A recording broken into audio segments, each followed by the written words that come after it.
बहुत बहुत स्वागत है भैया। हमारे साथ है लखनऊ विश्वविद्यालय के रिसर्च स्कॉलर और स्टूडेंट डीन और साथ ही साथ अधिवक्ता इंद्र दमन तिवारी भैया। बहुत बहुत स्वागत है भैया। बहुत धन्यवाद आपके लखनऊ वाले परिवार के सभी सदस्यों को, और आपको विशेष धन्यवाद कि आप इस प्रकार की आपने एक मुहिम जैसी चला के रखी। मैं वकील, वकालत ये सब के बारे में आऊँगा, लेकिन मैं आपके बारे में पहले जानना चाहता हूँ, आपकी व्यक्तिगत जीवन के बारे में जानना चाहता हूँ। अभी मैंने जिला टॉप किया था।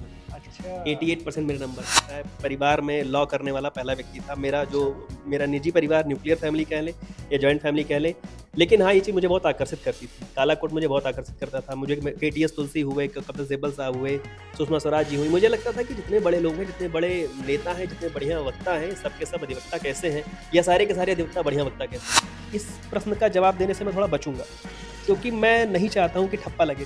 वक्ता को विद्वान कहा जाता है, उसके बावजूद भी, विद्वान होने के बावजूद भी ऐसी कई हरकतें देखने को मिलती है, जैसे कि मैं क्षमा चाहता हूँ आपसे कहते हुए, लेकिन ये कहना पड़ेगा कि कई सारे ऐसे बलात्कारी लोग होते हैं जिनको एक भी वकील नहीं मिलने चाहिए, लेकिन हाँ। उसके बावजूद भी उनके ही पक्ष में वकील अपनी पूरी दावेदारी के साथ उनका पक्ष रखते हैं और ये कहते हैं कि हमारा काम है यही, तो मैं क्या करूं, मेरा पैसा भी मुझे इसी से कमाना है। ये तो विद्वान शब्द मिलने के बाद अगर ऐसा कार्य कोई भी वकील करता है तो उसके लिए आप क्या कहेंगे?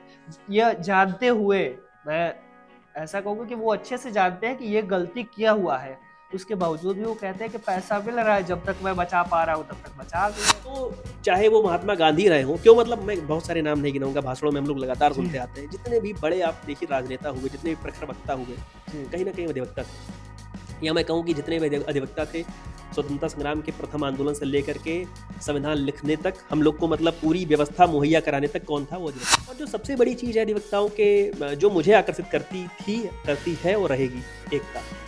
हापुड़ का मसला आपने देखा, दिल्ली का मसला आपने देखा, मैं कह रहा हूँ कि अरुणाचल प्रदेश, अंडमान का मसला आप देख लीजिए कभी, कि वहाँ अगर किसी व्यक्ति के ऊपर, किसी अधिवक्ता के ऊपर कभी कोई सवाल उठेगा, कोई अपयस लगेगा, कोई दुर्व्यवहार होगा, तो उसकी गूंज आपको लखनऊ के कचहरी में भी सुनाई पड़ेगी। बार एसोसिएशन किसी भी जिले में है, उसको बार काउंसिल का आदेश आ गया कि कल धरना है, तो धरना है, धरना है तो जिला ठप होगा, चाहे वो सही के लिए हो या पर गाड़ी पर एडवोकेट हाईकोर्ट का स्टिकर लगा लेते हैं। मैं उसकी बहुत बड़ी निंदा करता हूँ, क्योंकि आप कचहरी गए, मान लीजिए आप फ्रेशर हैं, फर्स्ट ईयर में है, सेकंड ईयर में आप कचहरी गए, वहाँ आपने कचहरी में देखा कि अरे भैया अधिवक्ताओं का जलवा है, बड़ा भौकाल है, पुलिस वाले का बिल्ला नोच लिया, इनको ये कर दिया, उनको वो कर दिया।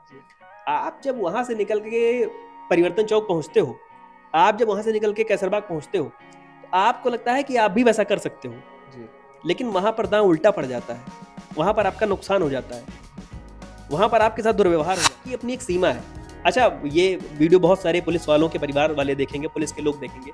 हमारे लोग जब बैठते हैं तो कहते हैं कि पुलिस से बड़ा गुंडा कोई नहीं होता, लेकिन दिक्कत क्या हो जाती है जब वकील कानून बताता है पुलिस वाले को और पुलिस वाले कानून बताते हैं अधिवक्ता को, तो ये हो जाता है कि कानून ज़्यादा पढ़ा। एलबी ऑनर्स में मैंने 70 पेपर पास किए, ऑनर्स में से, हाँ 5 ईयर्स में। जो मेरा लॉ का जो डिग्री है उसमें मैंने 70 पेपर पास किए। उसके बाद मैंने 17,000 रुपये खर्च करके बार काउंसिल में एनरोलमेंट कराया। उसके 2 साल के अंदर AIB का एग्जाम होता है, कहने भर के लिए ओपन बुक है, बहुत सारे लोग उसमें फेल हो जाते हैं। ये बात इसमें हाईलाइट में कर दीजिएगा। नहीं, मैं नहीं मानूंगा। आप इसलिए नहीं मानेंगे कि आप मैं इसलिए नहीं मानूंगा क्योंकि उसमें तो आसानी से वो लिखा जाता है अपने से बैठ करके। मैं कैसे बताऊं कि लोग इसमें फेल हो जा रहे हैं? नहीं, अभी स्तर बदला है। आप मानिए, पुलिस वाले में वर्दी पहन लिया, उसकी एक सरकारी तनख्वाह हो गई। वकील के पास कोई सरकारी तनख्वाह है? इतनी देर में आपने एक सकारात्मक बात कही। न्यूज़पेपर की कटिंग देखेंगे, उसमें बड़ी संख्या में भैया मौजूद है। आपका पोस्ट डाला था तो ये डाला था कि स्टूडेंट डी, जी, ये चूंकि ओल्ड कैंपस में बिल्कुल नहीं है, ऐसा चीज है, तो ये क्या होता है जरा हमको बताइए। ये जिस समय CP साहब डीन थे, इस पर बड़ा मैं जानता हूँ बड़ा सवाल रहता है इस पर कटाक्ष भी होते हैं। ट्रेंड्स कैसे क्रैक करें, देखिए बहुत बहुत धन्यवाद।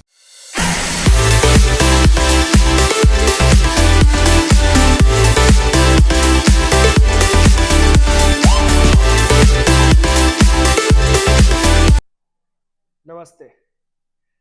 12वीं पास करके बहुत सारे लोग बहुत कुछ करते हैं, बहुत सारे कोर्स करते हैं। उसमें से एक कोर्स होता है LLB। LLB करने के बाद लोग बनते हैं वकील, और वकील नाम सुनने के बाद कई लोगों के मन में अनावश्यक कई चीजें आती हैं। सबसे ज्यादा क्या आती है? तो ये आती है कि वकील किसी से डरते नहीं है, गुंडागर्दी करते हैं, यहाँ तक कि पुलिस से भी नहीं डरते हैं, और बिना हेलमेट के चलते हैं, पुलिस रोकती है तो उनसे भी बदतमीजी करते हैं, और उनको भी कई सारे कानून बता करके चले जाते हैं। कई सारी वीडियो भी वायरल होती है रील्स के माध्यम से, जिसमें दिखाया जाता है कि जो वकील होते हैं वो बहुत दबंग टाइप के होते हैं। कई सारी वीडियो पुलिस की भी आती है जिसमें वो बताती है कि वकील हम लोग के साथ गलती करते हैं, बदसलूकी करते हैं। हालांकि जो एलएलबी कोर्स है इसकी डिमांड इन दिनों इतनी अधिक है, इतनी अधिक है कि लखनऊ विश्वविद्यालय में एक सीट पर 37 बच्चे अप्लाई करते हैं उसमें एडमिशन पाने के लिए। अब आप इसी से अंदाजा लगा लीजिए कि एक बच्चा सेलेक्ट हो रहा है और 36 बच्चे बाहर जा रहे हैं। कितना मारामारी है ऐसे कोर्स के लिए। लेकिन इसी कोर्स में एक ऐसे सदस्य हैं जो रिसर्च स्कॉलर है, साथ ही साथ लखनऊ विश्वविद्यालय के लॉ फैकल्टी के स्टूडेंट डीन है। अब ये स्टूडेंट डीन थोड़ा सा आपके लिए हो सकता है नया शब्द हो, वो सब जानेंगे उनसे। बहुत बहुत स्वागत है भैया। हमारे साथ है लखनऊ विश्वविद्यालय के रिसर्च स्कॉलर और स्टूडेंट डीन और साथ ही साथ अधिवक्ता इंद्रदमन तिवारी भैया। बहुत बहुत स्वागत है भैया। बहुत धन्यवाद आपके लखनऊ वाले परिवार के सभी सदस्यों को, और आपको विशेष धन्यवाद कि आप इस प्रकार की आपने एक मुहिम जैसी चला के रखी है और विश्वविद्यालय के नए पुराने सभी लोगों को एक माला के पुष्प के फूल की तरह पिरोने का काम कर रहे हैं आप। मैं सुन रहा था जब अभी आप वकील शब्द का परिचय दे रहे थे जी और उसी समय मन में कौतूहल हो रहा था कि मैं जल्दी से, आप शांत हो तो मैं जल्दी से वो इमेज सही करूं जी जी इससे पहले कि वो मैसेज जाए लोगों तक। जी। जो जैसा आपने कहा कि वकील का जो मतलब है या वकील का मतलब नहीं है, मैंने बताया कि ऐसा लोग सोचते लोग हैं। ऐसा लोग सोचते हैं। जी तो जो लोग सोचते हैं, पहली चीज़ तो मैं कहूँगा कि वो सबका सोचना या एक बड़ी संख्या का सोचना सही हो ऐसा नहीं है। जी। जैसे आपने कभी नहीं सुना होगा लोग अपने घर में अपने बच्चे का नाम दुर्योधन रखें या विभीषण रखें, नहीं। क्योंकि उनके एक आध काम ऐसे थे कि जिसकी वजह से वो नाम ही गड़बड़ सा लग गया। जी और अभी साथ में आप उसकी तारीफ भी कर रहे थे, उस कोर्स की तारीफ भी कर रहे थे। जी आपने जी बताया कि विश्वविद्यालय में एक सीट पर कितनी मारामारी है। 37। मैं खुद लखनऊ विश्वविद्यालय के इस बहुत ही प्रतिष्ठित संस्थान में 2012 से 17 में एलएलबी ऑनर्स का छात्र रहा हूँ। 5 वर्ष का लॉ का कोर्स मेरा पूरा हुआ था। और मैं बताऊं तो ये उस समय भी और आज की डेट में भी विश्वविद्यालय के सर्वश्रेष्ठ संस्थानों में से और सर्वश्रेष्ठ पाठ्यक्रमों में से एक है, और सबसे महंगे पाठ्यक्रमों में से में भी एक है, जहाँ से पढ़ने के बाद बच्चा लीगल एडवाइज़र बनता है, अधिवक्ता बनता है, न्यायिक सेवाओं में जाता है, विधि के असिस्टेंट प्रोफेसर्स में भी लोग हमारे यहाँ से जाते हैं। कुछ लोग जरूर हमारे इस पेशे के हैं जो उस शब्द को थोड़ा सा विशेष महत्व देते हैं। दबंग वाला जो शब्द है वो उन्होंने एक लीगेसी को बरकरार रखना चाहा है। तो कभी कभार उसके छोटे मोटे वीडियोस कहिए या कहिए कि छोटे मोटे दृष्टांत इलस्ट्रेशन से आपके सामने आ जाते होंगे, लेकिन वो लोगों का मानना नहीं है। विकास, उसको सुधारिए और आप भी मेरी इस मुहिम में मेरा साथ दीजिए कि वकील का मतलब समाज के एक ऐसे व्यक्ति से है कि जब व्यक्ति हर जगह से हार जाए, हर जगह से परेशान हो जाए, तब वहां पे पहुंचता है। और अधिवक्ता एक ऐसी बिरादरी है कि जो आपसे अधिक आपका हित सोचती है। जिस समय वो आपको कोर्ट में प्रेजेंट कर रही होती है उस समय वो ये नहीं कह रही होती कि मेरा पक्षकार, वो खुद कहता है कि मैं, जैसे आपका 302 का मान लीजिए मुकदमा मैं लड़ूं, तो मैं जैसा आपके सामने कहूंगा कि साहब मैंने ऐसा किया है। आप इस चीज को समझिए कि मैं आपके ऊपर लगे उस आरोप को मैं अपने ऊपर ले रहा हूं और कह रहा हूं कि साहब मैंने ऐसा किया है, मैंने वैसा किया है, मेरा पक्षकार नहीं। तो वो जितना उसको ग्लोरीफाई करने की भी जरूरत है, उसका महिमा मंडन करने की भी जरूरत है उस पेशे की। मैं आऊंगा।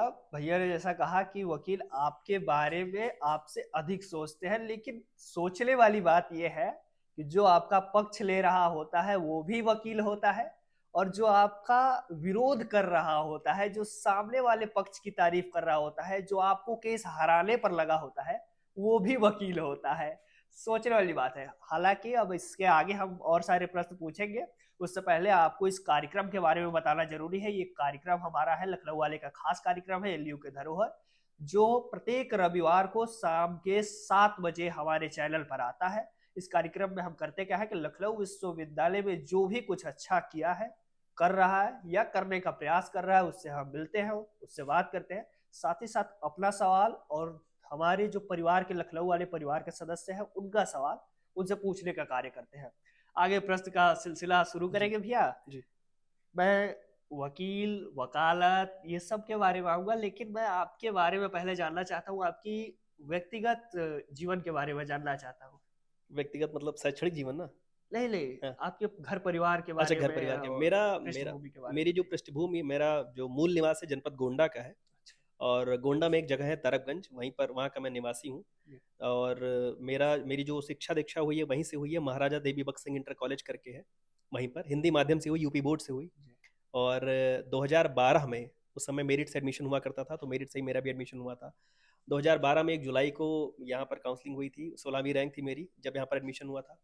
और यहीं के डॉक्टर B.R. अम्बेडकर विधि छात्रावास में 3 वर्ष शुरुआती रहे, और उसके बाद वो छात्रावास महिलाओं का हो गया था। जी। और यहाँ पर एक दूसरा हॉस्टल है, Homi Jahangir Bhabha international law hall करके था। लॉ हॉल बाद में हुआ, जी। पहले वो इंटरनेशनल हॉल हुआ करता था जिसमें अंतर्राष्ट्रीय छात्र रहते थे। तो बाद के 2 वर्षों में हम लोग वहाँ पर रहे। और उसके बाद LLM मेरा शकुंतला मिश्रा से हुआ, और अभी वर्तमान में 2020 दिसंबर से यहीं पर विधि संकाय में हमारे उस समय के जो डीन साहब थे, अधिष्ठाता थे, प्रोफेसर डॉक्टर CP सिंह साहब, उनके अंडर मेरी PhD है। मेरा जो शोध का विषय है कंसोलिडेशन का है, चकबंदी का है, तो उन्हीं के अंडर मेरा शोध चल रहा है। और इसके अलावा कुछ। इसके अलावा नहीं, आपने कहा कि 2012 में आप यहाँ आए थे जी लखनऊ विश्वविद्यालय में। जी जी उसके बाद BA LLB 5 साल का जैसा कि जी कोर्स होता है। जी। तो और सबसे बड़ा और सबसे लंबा कोर्स और साथ ही साथ सबसे महंगा कोर्स भी कह लीजिए होता उस है, और समय सबसे ज्यादा इसमें आज के डेट में मारामारी कह लीजिए है। मारा मारी थी। तो आपने किया 2012 से यानी कि 17 तक। 2012 से 17, 5 वर्ष। 17 जी। फिर उसके बाद आपने LLB किया। LLM किया 1 साल अच्छा, का। LLM की। BA LLB कोर्स था वो, मतलब 5 ईयर में जो 5 ईयर। LLB होता है उसको BA LLB या LLB उस इंटीग्रेटेड कोर्स बोलते को हैं। अंडर ग्रेजुएट मानते हैं या यूजी पोस्ट मानते हैं, यूजी मानते यूजी हैं जी, मानते हैं। यूजी उसके मानते बाद हैं। आपने PG किया LLM। PG LLM हुआ, और अभी हाँ। PhD चल रहा है। उसके बाद आपने PhD जी। 2020 से, यानी कि आपका 3 साल अभी पूरा हो जाएगा, दिसंबर में दिसंबर ही में। पूरा हो जाएगा, 3 वर्ष पूरा हो जाएगा। 3 वर्ष पूरा हो जाएगा, उसके बाद 1 या 2 साल उसके बाद और आपका रह जाएगा, और उसके बाद फिर हो सकता है कि प्रोफेसर भी यही के बन जाए। खैर, आगे वो सब प्रश्न पूछेंगे। भविष्य बहुत सब लोग अपने भविष्य के बारे में आज के डेट में, तो हमको लग रहा है कि हर कोई सबसे ज्यादा अगर चिंतित होता है तो अपने भविष्य के बारे में ही लेकर के चिंतित हो रहा है। आपका भविष्य का लक्ष्य क्या है? क्या आपको वकालत के क्षेत्र में आगे बढ़ना है, या फिर यहाँ के ही विश्वविद्यालय के ही प्रोफेसर वगैरह बनना है, क्योंकि आप रिसर्च स्कॉलर भी हैं, तो आपके पास तो आप तो खुद वकील हैं, आप चाहते तो वकालत कर सकते थे ये उस। यहाँ पर थोड़ा सा मैं इसको बोलूँ, थोड़ा सा जी। भटकाव भी हो गया। भटकाव कहें या कहें कि ईश्वर की इच्छा, मैं तो कह दूंगा। जी। जब कुछ नहीं होता है तो फिर ईश्वर की इच्छा। 2018 में सितंबर में, जी। 14 सितंबर 2018 को मेरा रजिस्ट्रेशन हुआ था। अच्छा। मैं bar council of Uttar Pradesh में इनरोल्ड हुआ था। और 2018 से 19-20 तक मैंने वकालत की, बिल्कुल मतलब एक्टिव प्रैक्टिशनर वाली वकालत की। उस बीच में वैकेंसी आ रही थी, यूपी की जुडिशरी की वैकेंसी आ रही थी। जी। तो अचानक से पूरा का पूरा मोमेंटम शिफ्ट हुआ। ऐसा लगा कि जब पढ़ाई लिखाई की गई है, कायदे से पढ़ा गया है, तो एक बार एग्जाम दे करके देखते हैं, जज बना जाएगा। जी। और लेकिन ईश्वर की कृपा कुछ ऐसी रही कि दिसंबर में प्री था, उसके पहले तबीयत बहुत खराब हुई, और कुछ ऐसी स्थिति परिस्थिति आती गई कि वो हो नहीं पाया। अच्छा। तो जब एग्ज़ाम नहीं हुआ और फिर साथ के काफ़ी लोग का चयन हो गया, तो फिर ऐसा लगा कि काफ़ी दिन प्रैक्टिस की गई है तो वहीं पर सीनियर हुआ जाए, जी। अनुभव वहीं पर ज़्यादा लिया जाए।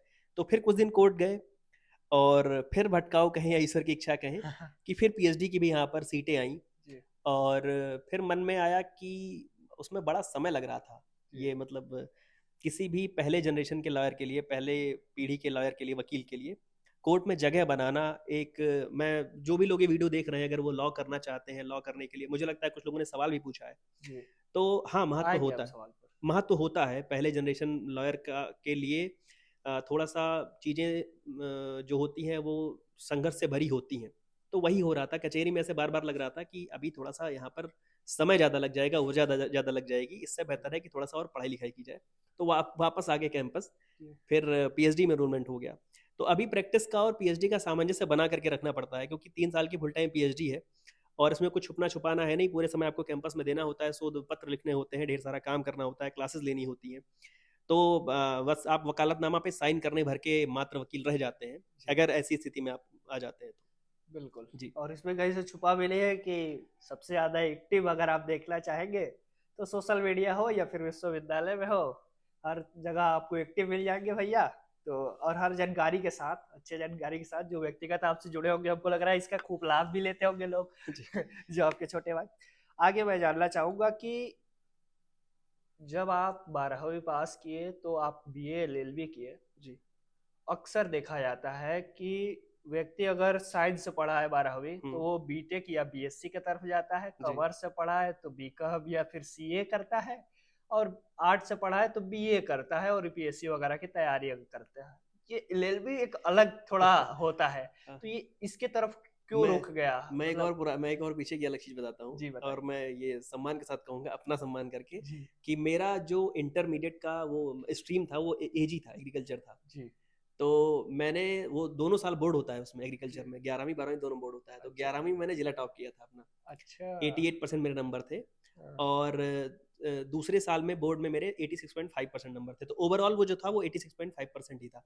तो शुरुआत में बड़ा मन था कि बीएससी ईजी की जाएगी। हाँ हाँ उस समय हाँ। सुनने में आता था, एक यूपी कैडेट का एग्ज़ाम होता था। अच्छा। तो कुछ दिन उसकी भी तैयारी की है, भटकाव खूब हुए हैं। हाँ हाँ। और फिर अच्छा बचपन उस समय अन्ना हजारे का मूवमेंट चल रहा था, तो पत्रकारों को देखते थे, राहुल कमल का नाम सुनते थे, दीपक चौरसिया को रिपोर्टिंग करते देखते थे। हाँ हाँ। तो ऐसे माइक पकड़ कर के जब वो लोग सवाल पूछते थे तो बड़ा मतलब अंदर से रुचि आती थी कि हाँ। मैं ये भी कर सकता हूँ या मुझे करना चाहिए।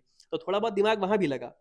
लेकिन फिर बाद में ये लगा कि शांतिपूर्ण तरीके से अगर कुछ सम्मानित तरीके से जीवन जीना है और अपने अधिकार, अच्छा गाँव में क्या है कि भैया झगड़े विवाद खूब हैं भी। जी तो जी। वहाँ पर आप टीवी के एंकर बन करके या आप हाँ। बहुत बड़े पत्रकार बन करके उतने सक्षम नहीं रह पाते नहीं हैं रह जितने पाते। सक्षम आप अधिवक्ता के रूप में रहेंगे। एकदम। घर को मैं लखनऊ जब आया तो मैंने देखा कि घरों के जो बड़े घर थे, या तो आपको बड़े लोगों के घर के बाहर अधिवक्ता लिखा मिलेगा या डॉक्टर लिखा मिलेगा। हाँ। तीसरा मुझे नहीं लगता कि कहीं शिक्षक लिखा हो या मीडिया कर्मी लिखा हो। नहीं। तो वो अपने आप में एक रोमांच लाती है वो चीज़। मतलब वो जब काली कोटा पहनते हैं जी तो वो जी रोमांच जी। लाती है। तो वो एक प्रेम सा हो रहा था जब क्लैट भी दिए थे। क्लैट दिए थे तो क्लैट में 83 नंबर थे और पहली पहली काउंसलिंग में हो नहीं पा रहा था। जी। इलाहाबाद विश्वविद्यालय का एंट्रेंस दिए थे, वहाँ भी नहीं हो पा रहा था। ईश्वर चाह रहे थे कि राजधानी में आए, हाँ। तो राजधानी में आए और यहीं के होके रह गए, अभी तो यहीं पे हैं। जी। नहीं, तो मैं ये जानना चाहता हूँ कि वकालत क्षेत्र में, मतलब आपके जैसे होता है ना, कुछ लोगों के घर परिवार के लोग जुड़े होते हैं, नहीं, घर या परिवार फिर कोई ऐसा व्यक्ति मिल जाता है जो कह देता है, तो आपका सिर्फ यही था जो घर गांव में परिवार के देखे घर कि? परिवार के लोग नहीं जुड़े थे। मैं हाँ। अपने इस मुझे लगता है परिवार में लॉ करने वाला पहला व्यक्ति था। अच्छा। मेरा निजी परिवार न्यूक्लियर फैमिली कह लें या जॉइंट फैमिली कह लें। लेकिन हाँ, ये चीज़ मुझे बहुत आकर्षित करती थी। काला कोट मुझे बहुत आकर्षित करता था। मुझे अच्छा। केटीएस तुलसी हुए, कपिल सिब्बल साहब हुए, सुषमा स्वराज जी हुई। मुझे लगता था कि जितने बड़े लोग हैं, जितने बड़े नेता हैं, जितने बढ़िया वक्ता हैं, सब के सब अधिवक्ता कैसे हैं, या सारे के सारे अधिवक्ता बढ़िया वक्ता कैसे हैं। बिल्कुल। तो वो मुझे पिताजी ने भी कहा कि ये तुम्हारे लिए बीएससी एजी से तो बहुत ही बेहतर ये चीज़ रहेगी। तो अचानक अचानक हुआ, लेकिन बाद में ये लगा कि शायद इसी के लिए बने थे। तो अभी ठीक जगह है। मलाल नहीं है, हाँ, कोई मैं मलाल यही नहीं। जानना चाहता हूँ कि बहुत सारे लोग क्या होता है कि जैसे नहीं, बीटेक बिल्कुल, कर लिए नहीं, और बाद में खूब पछताते हैं बिल्कुल कि मलाल हम नहीं। क्यों आ गए, या फिर कोई भी कोर्स कर लिए तो वो बड़ा अफसोस होता है कि मैं अगर उस क्षेत्र में गया होता तो और अच्छा कर लिया होता। तो आप संतुष्ट हैं अपनी पूरी तरीके से एलएलबी मैं से? संतुष्ट हूँ, हाँ। मुझे मलाल नहीं है। जी।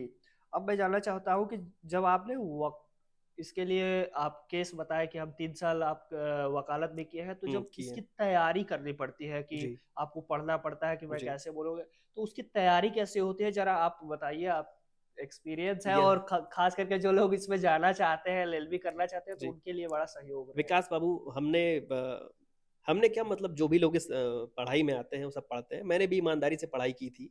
और अगर आप किताबों को पढ़ करके रखते हैं, बैरेक्स को पढ़ करके रखते हैं, अगर आप समय काटने के लिए कैंपस में नहीं आते हैं, अगर वास्तव में आप थोड़ा सा भी अध्ययन करके जाते हैं, तो आपके पास एक जो बेस जिसको बोले वो बनता रहता है। और एक जब आपके पास बेस बना हुआ होता है तो फिर बोलने में आसानी हो जाती है।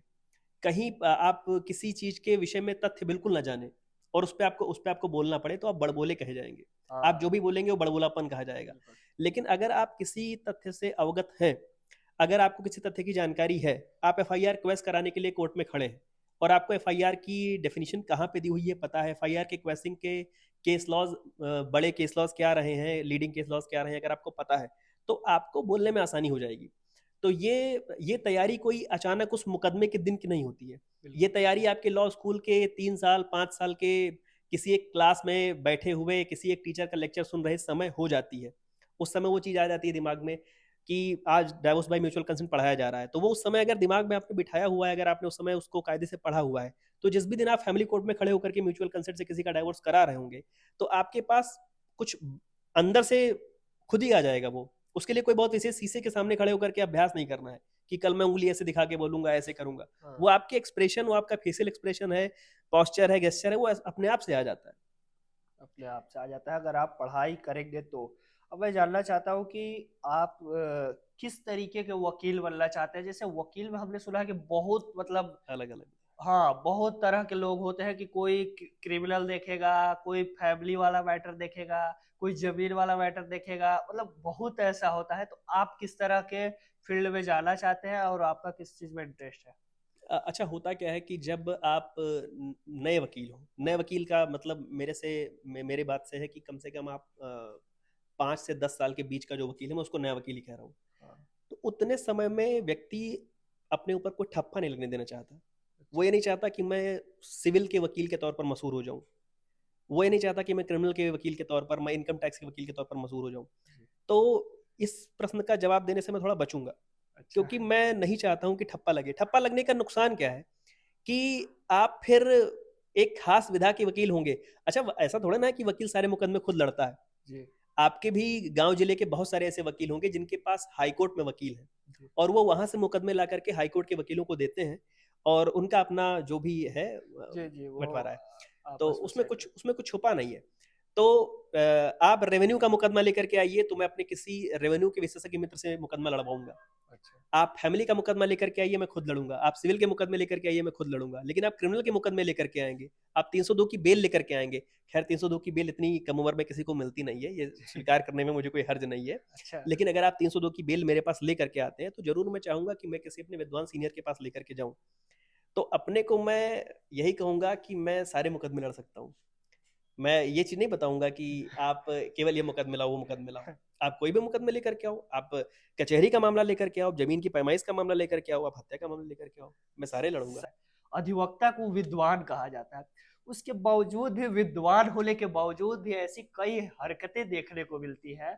जैसे कि मैं क्षमा चाहता हूं आपसे नहीं कहते नहीं नहीं हुए, नहीं, नहीं। लेकिन ये कहना पड़ेगा कि कई सारे ऐसे बलात्कारी लोग होते हैं हम्म, जिनको एक भी वकील नहीं मिलने चाहिए, लेकिन हाँ। उसके बावजूद भी उनके ही पक्ष में वकील अपनी पूरी दावेदारी के साथ उनका पक्ष रखते हैं और ये कहते हैं कि हमारा काम है यही, तो मैं क्या करूं, मेरा पैसा भी मुझे इसी से कमाना है। ये तो विद्वान शब्द मिलने के बाद अगर ऐसा कार्य कोई भी वकील करता है तो उसके लिए आप क्या कहेंगे?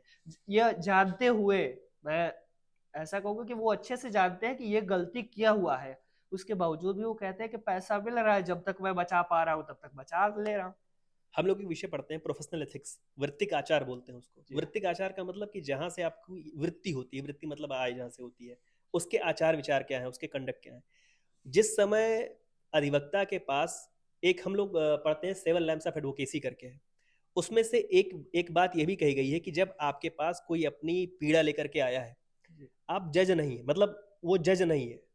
जो आदमी, जी। जिस जी। जिस व्यक्ति को आप बता रहे हैं कि वो विद्वान तो है, जान रहा है कि सामने वाला रेपिस्ट है, बिल्कुल। लेकिन वो जज नहीं है। जी। उसका काम जज जज करना नहीं है, उसका काम उसको न्याय दिलवाना है। जी। तो वो अपने कर्तव्य का पालन कर रहा है। मेरी बात सुनिएगा। मैं समझ एक रहा हूँ। व्यक्ति सामने भी तो है जी। ना, एक व्यक्ति सामने भी है, वो अपने कर्तव्य का पालन कर रहा है।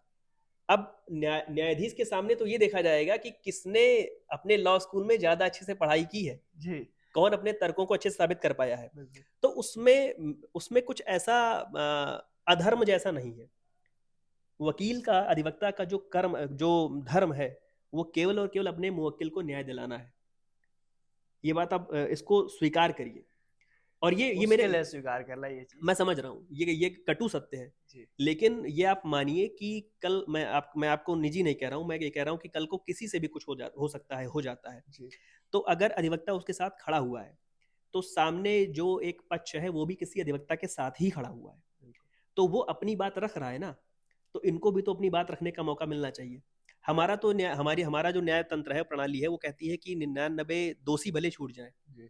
लेकिन एक निर्दोष व्यक्ति को कुछ नहीं होना चाहिए। बिल्कुल। तो ये सुनने में कितना, मतलब मैं इस कमरे के बाद, इंटरव्यू के बाद इस चीज को आपसे बोलूं तो अजीब सा लगेगा, लेकिन ये अभी फैशन में कहना कितना आसान लगता है कि 99 व्यक्ति छूट जाए लेकिन व्यक्ति को नहीं होना चाहिए। तो उसको इस चश्मे से मत देखिए, पवित्र या अपवित्र के चश्मे से मत देखिए। आप उसको देखिए कि अधिवक्ता अपने कर्तव्य का पालन कर रहा है कि नहीं। तो अपने कर्तव्य का पालन कर रहा है, और ये मेरी कही बात नहीं है, ये हमारे पेशे के एक पुरोधा है राम जेठमलानी साहब, ये उन्होंने कही है। जेठमलानी साहब के कई सारे ऐसे मुकदमे हैं कि वो एक बार जिसकी तरफ से जीते, अगले बार अगले पार्टी की तरफ से लड़ करके उसकी तरफ से जीत लिए वही मुकदमा। तो ये एथिक्स तो बनाए हुए कहिए, बिगाड़े उनके हैं। मैं वो बात बिल्कुल आपके सहमत हूँ कि अपना कर्म कर रहा है कोई भी अधिवक्ता, लेकिन कर्म एक वो भी तो कर्म है जो बचपन से माँ बाप या फिर कह लीजिए समाज सिखाता है कि कभी भी अधर्म के साथ, कभी भी गलत व्यक्ति का साथ नहीं देना चाहिए। तो फिर तो ये कह देना कि मेरा ये कर्म है, तो भैया बड़ी कोर्ट इसीलिए तो है कि आप अपील में जाओ। नहीं तो ये चीज जानते हुए कि ये व्यक्ति गलत किया है, वो भी ऐसा छोटा मोटा गलती नहीं किया है, वो किसी की बहन का इज्जत लूटा है, कुछ किया है, और उसके बावजूद भी उसका साथ देना इसलिए क्योंकि इसने मुझे मेरा पेमेंट दिया है, मेरा काम है लड़ना, तो मैं लड़ूंगा। नहीं, पेमेंट की बात पर मैं आपको टोकूंगा कि वो वहां पर उसको पेमेंट अगर हम कहेंगे, फीस, मतलब फीस या पेमेंट कहेंगे, तो वो मेरी भी बात बहुत एथिकली बहुत गलत लगेगी कि मैं कह रहा हूं, मैं लेकिन कह नहीं रहा हूं ये, मैं अपने मुंह से बात नहीं कह रहा हूं कि फीस के लिए मैं रेपिस्ट का साथ दे रहा हूं। मैं केवल इतनी सी बात कह रहा हूं कि 2012 वाला मामला हुआ था, दुनिया भर में सबके पास लोग बताते थे कि सारे के सारे एविडेंस हैं।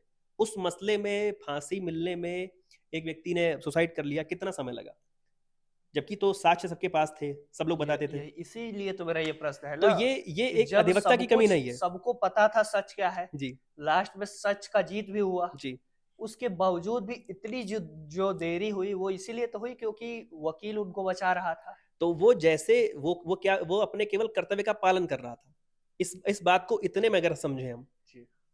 और बात आपकी, जब मैं अपना कोट गाउन हटा करके बैठूंगा कभी आम बहस में, तो भले मैं एक बार उस चीज को स्वीकार करूं, लेकिन जब मैं ये चीज एक अधिवक्ता की हैसियत से कह रहा हूं, तब मैं यही कहूंगा कि अधिवक्ता केवल और केवल न्याय दिलाने के लिए प्रयासरत रहता है, किसी भी व्यक्ति के साथ अन्याय न हो उसके लिए प्रयासरत रहता है।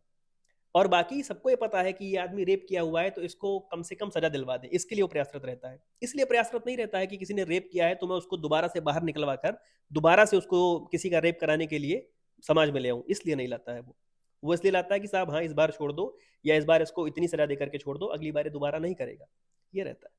कभी ऐसा कुछ होता है तो बार काउंसिल ऐसे अधिवक्ताओं के खिलाफ आवाज भी उठाती है। हमारे कई सारे सीनियर हैं, बड़े भाई हैं, जो लगातार इस मुहिम को जारी रखे हुए हैं कि जो ऑटो पर एडवोकेट लिखा हुआ है, टेम्पो पर एडवोकेट लिखा हुआ है, ट्रैक्टर पर एडवोकेट लिखा हुआ है, गन्ना पेरने वाली मशीन पर एडवोकेट लिखा हुआ है, वो हटाया जाए।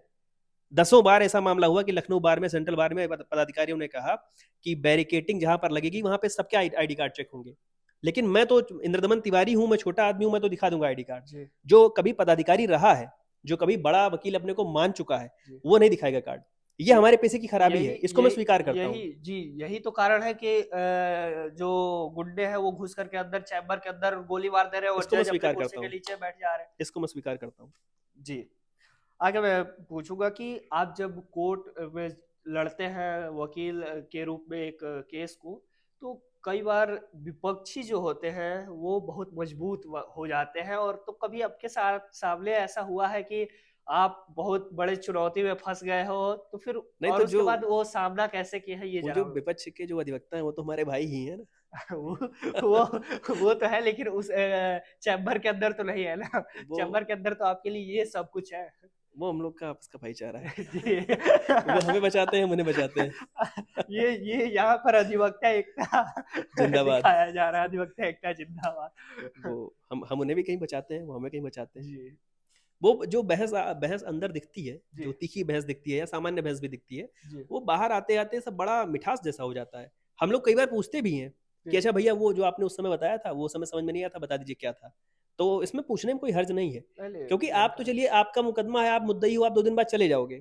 हमको तो जीवन भर आपके साथ उठना बैठना सीखना है, या अगर वो मेरे से सामने वाला छोटा है, मेरे से कनिष्ठ है, तो उसको मुझसे सीखना है। अब मुकदमा क्या है, मुकदमा तो वो लड़ेंगे जीतेंगे रुपया कमाएंगे, वो खर्च हो जाएगा भैया। बिल्कुल।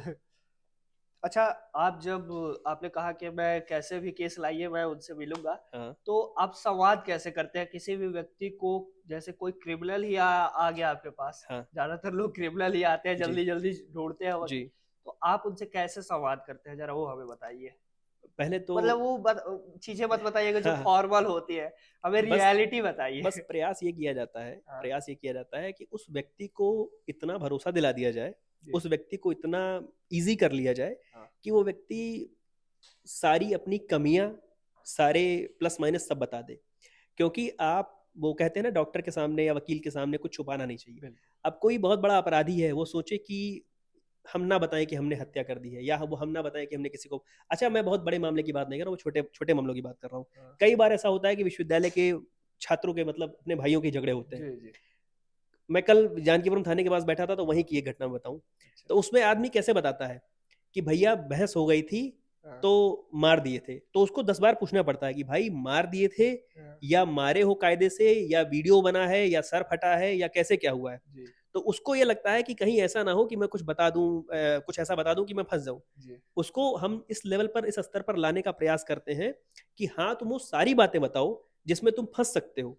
जी। ताकि मैं उस बात को थोड़ा-सा तोड़ूँ-मरोड़ूँ जी, या उसका काट निकालूँ। इस प्रकार से मोल्ड करूँ जी। कि वो चीज़ तुम्हारे फ़ायदे में जाए। जी। तो वही अभी अभी आप मुझसे पूछेंगे कि आप जानते हुए कि वो ऐसा गलत है, कैसे करते हैं? क्यों करते हैं? तो अब बचाना है, जी। क्योंकि मेरे पास आया है तो बचाना है। तो संवाद करने का तरीका किसी भी व्यक्ति के साथ ऐसा ही रखा जाता है कि उसको ये महसूस करा दिया जाए कि मेरे अलावा उसे कोई बचा नहीं पाएगा। जी। और जब उसके मन में एक बार ये बात आ जाती है कि अब इन्हीं के माध्यम से बचना है, तो वो कई सारे राज उगलता है, वो कई सारी बातें ऐसे बताता है, जो नॉर्मली वो नहीं बताना चाह रहा था। जी। जैसे कोई पेशेवर अपराधी है, जी। उसके पुराने 5 मुकदमे हैं और वो छठी बार में मेरे पास पहली बार आया है। तो बताना नहीं चाहता कि मैं बहुत बड़ा अपराधी हूँ 5 मुकदमे, वो ये बताना चाहता है कि मैं तो बहुत पाक-साफ जी। व्यक्ति हूँ, जी। बिल्कुल साफ चरित्र का हूँ, मुझे फँसाया जा रहा है ऐसा-वैसा। लेकिन जब ये पता चल जाए हमको कि 5 मुकदमे पहले से हैं, तो छठे मुकदमे में उसकी पैरवी करने के पहले मुझे दूसरे प्रकार से तैयारी करनी पड़ेगी। नहीं तो ऊपर डायस पर जो व्यक्ति बैठा है, वो मुझे फटकारेगा बिल्कुल। कि 5 मुकदमे इसके पहले हैं, तुम अंधे हो छठे मुकदमे में चले आए उसकी पैरवी करने के लिए। जी। तो बस उसको सामान्य जितना कर सकते हैं, जितना आराम से ईज़ी करके वो ले उसके आते हैं अंदर की तो बातों को हाँ, वो बता दे, जो वो छुपाना चाह रहा है। हाँ, अच्छा, अधिवक्ता के कई सारे फायदे बड़ा बताए जाते हैं कि कोई कितना भी बड़ा क्रिमिनल हो, वो चाहे तो अगर आप लोगों को फ़ोन कर सकता है अ, और आपसे बात कर सकता है, आप लोग के ऊपर कोई कार्रवाई नहीं होगी, चाहे वो कितना भी बड़ा क्रिमिनल हो। क्या ये सत्य है? वो फ़ोन कर सकता है, आप इंडियन नहीं फ़ोन करेंगे लेकिन वो फ़ोन कर सकता है आपको। इंडियन एविडेंस एक्ट है, भारतीय साक्ष्य अधिनियम है, उसमें जी। एक व्यवस्था है कम्युनिकेशन की, जी। प्रिविलेज्ड कम्युनिकेशन बोलते हैं उसको। तो उस प्रिविलेज्ड कम्युनिकेशन के अंतर्गत होता क्या है कि जो बात हमारे और हमारे मुवक्किल के बीच की है, उसको आप कहीं साक्ष्य के रूप में प्रयोग नहीं कर सकते जी। या उसको मैं ही कहीं साक्ष्य के रूप में उसके अगेंस्ट प्रयोग नहीं कर सकता और आप मुझसे पूछने के लिए मुझे बाध्य नहीं कर सकते। जैसे आपने कहा कि वो आपको फ़ोन करके कुछ भी बता सकता है। कुछ भी मतलब आपकी उस बात हो सकती हो है, सकती है। आपके ऊपर कोई ऐसा नहीं है, जैसे कि आम तौर पर देखा जाता है कि एक बड़ा अपराधी अगर किसी को फ़ोन कर देता है, तो आम दिक्कत आदमी को, तो वो तुरंत उसका फ़ोन सर्विलांस पर चेक किया जाता है, अगर हुँ, आपको कॉल किया है तो तुरंत आपको भी उठाया जाएगा, जी। आपसे हज़ार क्वेश्चन कि आपको फ़ोन क्यों किया? लेकिन अधिवक्ताओं के मामले में ऐसा देखा जाता है, ऐसा कहा जाता है, हम भी सुने हैं किसी के नहीं माध्यम सही से बात है। कि अगर अधिवक्ता को कॉल किया है, तो अधिवक्ता से कोई प्रश्न नहीं होगी कि आपको क्यों कॉल किया गया था, क्योंकि अधिवक्ता हम सिंपल एक जवाब देते हैं कि हमारे पास वो जानकारी लेने के लिए नहीं, नहीं कॉल किया। मैं इसके अलावा भी एक जवाब दे रहा हूँ। जी। जो एडमिनिस्ट्रेशन ऑफ जस्टिस का एक तरीका है, जी। जो न्याय निर्णय प्रणाली की व्यवस्था है, हम उसका हिस्सा हैं। मीडिया उसका हिस्सा नहीं है, जी। मैं उसका हिस्सा हूँ बिल्कुल। और मैं मतलब अधिवक्ता समाज उसका जी, जी, हिस्सा हम है। समझ गए। हम क्या कर रहे हैं? हम कहीं न कहीं से उस व्यक्ति की उपस्थिति हो जाए, ये सुनिश्चित कौन करेगा? मैं करूँगा। बिल्कुल। ये कहाँ जज साहब जाएँगे रात में टॉर्च लेके ढूँढने के लिए? जी। कितना ढूँढेगी पुलिस? लेकिन अगर मैंने आपको वादा कर दिया कि हाँ, आओ तुम थाने पर आओ, मैं तुम्हारे साथ खड़ा हूँ, जी। तुम आकर के सरेंडर करो, मैं तुम्हारे साथ खड़ा हूँ, तो मैं क्या कर रहा हूँ? मैं उस न्याय निर्णय जो प्रणाली है, उसको आसान बना रहा हूँ ना। जी। तो अगर मैं उनसे बात नहीं करूँगा तो कौन करेगा? जी। अधिवक्ता बात नहीं करेगा तो कौन करेगा? जैसे अभी अगर आपको याद हो एक कुख्यात अपराधी हैं, उनका एबीपी न्यूज़ पर एक जगविंदर पटियाल करके हैं, जेल से उन्होंने इंटरव्यू ले लिया। जी, जी। उस पर किसी ने कोई सवाल नहीं पूछा, मैं नाम नहीं लेना चाहता यहाँ पर, लेकिन उस पर किसी ने सवाल नहीं पूछा कि कैसे जेल में रहते हुए एक व्यक्ति का इंटरव्यू हो गया। नहीं, उस पर चर्चाएं हो रही है बस कि चर्चा ही हुई भाई, हुआ नहीं कुछ उसमें। जबकि एक बार ये चीज पूछनी चाहिए थी कि कैसे जेल के नहीं नहीं, ये तंत्र तो में बिल्कुल सुराख लग गया। 100%। और 2 जेल है, और 2 जेल में वो शिफ्ट हुआ है, दोनों जेल ने कह दिया कि हमारे यहाँ से नहीं दिया, उसने कह दिया हमारे यहाँ से नहीं अब दिया। देखो कैसे है। और सबसे बड़ा सवाल तो मीडिया से होना चाहिए तो कि जो जो काम अधिवक्ता समाज कर रहा है, जो एक वकील कर रहा है, वो उस पूरे तंत्र की मदद कर रहा है। वो इसलिए जानकारी नहीं ले रहा है कि मैं जान करके दबा के बैठूं। मैं जानूंगा तो मैं उससे कहूंगा कि ठीक है, तुम सरेंडर तो करो, जी, तुम आकर के न्यायालय के सामने अपना पक्ष तो रखो, मैं तुम्हारे साथ खड़ा हूं। तो इससे काम किसका आसान हो रहा है? तंत्र का काम ही आसान हो रहा है। मैं जी, तंत्र का काम दुरूह करने का या जटिल करने का प्रयास नहीं कर रहा हूँ, मैं उसको और आसान कर रहा हूँ। जी। और क्या होता है अधिवक्ता के पास पावर? थोड़ा वो हमें, पावर तो बहुत सारे होते हैं उतने में ये सब बताया नहीं जाता। लेकिन जो सुनने में आते हैं सबसे कि बड़ी जो पुलिस शक्ति, कभी आप लोगों को नहीं, हथकड़ी नहीं ऐसा लगा ऐसा कुछ करके नहीं है, ऐसा पकड़ कुछ नहीं नहीं है। देखिए, सकती। ये सारी की सारी बातें ना, ये सारी की सारी बातें मिथ हैं। ऐसा कुछ अच्छा, भी नहीं है। नहीं तो सबसे मैं इसीलिए तो जानना चाहता हूँ। सबसे बड़ी जो मैं सब कहूंगा शक्ति, जो सबसे बड़ी चीज है हाँ, वो ये है कि आप इसको विकास समझिए कि जो भी व्यक्ति ग्रेजुएशन करने के बाद 3 साल की एलएलबी करता है, जी, या जो भी व्यक्ति इंटर करने के बाद 5 साल का लॉ करता है, वो इतना पढ़ लिख करके बुद्धिमान बुद्धिमान विवेकवान हो जाता है कि उससे अधिक अपने अधिकारों के प्रति कोई नहीं जानता। जी, उससे अधिक अपने अधिकार कोई नहीं जानता। उससे अधिक अरेस्टेड आदमी का अधिकार कोई नहीं जानता। उससे अधिक विशेषाधिकार कोई नहीं जानता, प्रिविलेजेस कोई नहीं जानता। तो जो व्यक्ति इतना बुद्धिमान विवेकवान हो जाए, क्यों, चाहे वो महात्मा गांधी रहे हों, क्यों, मतलब मैं बहुत सारे नाम नहीं गिनाऊंगा, भाषणों में हम लोग लगातार जी, सुनते आते हैं, जितने भी बड़े आप देखिए राजनेता हुए, जितने भी प्रखर वक्ता हुए, जी, कहीं जी, ना कहीं अधिवक्ता थे। या मैं कहूँ कि जितने भी अधिवक्ता थे, स्वतंत्रता संग्राम के प्रथम आंदोलन से लेकर के संविधान लिखने तक, हम लोग को मतलब पूरी व्यवस्था मुहैया कराने तक कौन था? वो अधिवक्ता थे। जी, बिल्कुल, और भी समाज का बहुत योगदान रहा है, मैं इसको खारिज नहीं कर रहा हूँ। जी, लेकिन मैं ये जरूर कहूंगा कि जो व्यक्ति इतना अपने अधिकारों के ही विषय में पढ़ा हो 5 साल, तो उससे ज्यादा मजबूत कौन होगा? और जो सबसे बड़ी चीज है अधिवक्ताओं के, जो मुझे आकर्षित करती थी, करती है और रहेगी, एकता। हापुड़ का मसला आपने देखा, जी, दिल्ली का मसला आपने देखा, मैं कह रहा हूँ कि अरुणाचल प्रदेश, अंडमान का मसला आप देख लीजिए कभी, कि वहां अगर किसी व्यक्ति के ऊपर, किसी अधिवक्ता के ऊपर कभी कोई सवाल उठेगा, कोई अपयस लगेगा, कोई दुर्व्यवहार होगा, तो उसकी गूंज आपको लखनऊ के कचहरी में भी सुनाई पड़ जाएगी। तो मुझे जो लगता है कि सबसे बड़ी स्ट्रेंथ जो है, जी, जो सबसे बड़ा एक जो मैसेज भेजने का तरीका है हमारा, जी, कि बार बार एसोसिएशन किसी भी जिले में है, उसको बार काउंसिल का आदेश आ गया कि कल धरना है, तो धरना है, धरना है तो धरना है, तो जिला ठप होगा। चाहे वो सही के लिए हो या गलत के लिए हो। नहीं, सही के लिए ही होता है। लेकिन अगर ऊपर से आदेश आया, ऊपर से अगर एक बार कह दिया गया कि बार काउंसिल ने धरना आहूत किया है, तो धरना होगा, जनपद ठप होगा। होगा। तो मुझे लगता है इससे बड़ी शक्ति और क्या चाहिए? ओह, फिर उससे तो आम जनता ही परेशान होती है ना। किसी का रजिस्ट्री रुक जाता है, नहीं, किसी के पर्सनल लाइफ में वो बेचारा जेल में फंसा हुआ है, उसको वकील नहीं मिलते हैं कि नहीं, उसको छुड़ाए कोई। नहीं, मैं आपकी इससे कोई बात नहीं मान रहा हूँ। अरे ये इसलिए सच्चाई इसलिए है। मैं नहीं मान रहा हूँ, हाँ, इसलिए मैं नहीं मान रहा हूँ कि वो, जब वो न्यूटन का नियम तो आपने पढ़ा ही होगा ना, क्रिया के विपरीत हाँ, प्रतिक्रिया। हाँ, तो न्यूटन का क्रिया की थर्ड लॉ। विपरीत प्रतिक्रिया है, वो कोई अधिवक्ता शुरुआत थोड़ा ना करता है हाँ, कि आज हम अनावश्यक धरना दे देंगे। हाँ, और ऐसा थोड़ा ना है कि केवल अपने लिए ही लड़े हैं, समाज के लिए भी लड़े हैं। बिल्कुल। हम सभी लोग आजाद हैं, हम सभी लोग के पास संविधान है, तो ये सब अधिवक्ताओं की देन है। जी, जी, और बिल्कुल। आप लोग भी अपने माध्यम से और जहां भी बैठिए वहां प्रयास करिए कि जो अधिवक्ता के ऊपर ये जो एक मैल लग गई है, जी, अधिवक्ता समाज के ऊपर एक मैल लग गई है, इसको आप भी दूर करिए। बिल्कुल।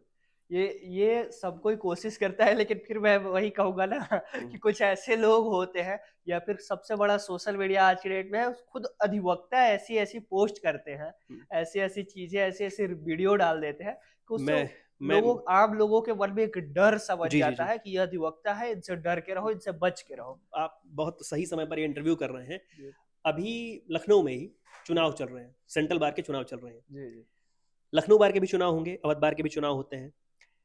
मैं हमेशा से इस चीज का परिहास भी करता हूँ कि आप प्रथम वर्ष में हैं या आप द्वितीय वर्ष में हैं, तो आप अपनी मोटरसाइकिल पर, गाड़ी पर एडवोकेट हाईकोर्ट का स्टिकर लगा लेते हैं। मैं उसकी बहुत कड़ी निंदा करता हूँ, जी, क्योंकि आप कचहरी गए, मान लीजिए आप फ्रेशर हैं, फर्स्ट ईयर में है, सेकंड ईयर में आप कचहरी गए, वहां आपने कचहरी में देखा कि अरे भैया अधिवक्ताओं का जलवा है, बड़ा भौकाल है, जी, पुलिस वाले का बिल्ला नोच लिया, इनको ये कर दिया, उनको वो कर दिया। जी, आप जब वहां से निकल के परिवर्तन चौक पहुंचते हो, आप जब वहां से निकल के कैसरबाग पहुंचते हो, तो आपको लगता है कि आप भी वैसा कर सकते हो, जी, लेकिन वहां पर दांव उल्टा पड़ जाता है, वहां पर आपका नुकसान हो जाता है। जी, वहां पर आपके साथ दुर्व्यवहार हो जाता है, क्योंकि आप रजिस्टर्ड एडवोकेट नहीं हो।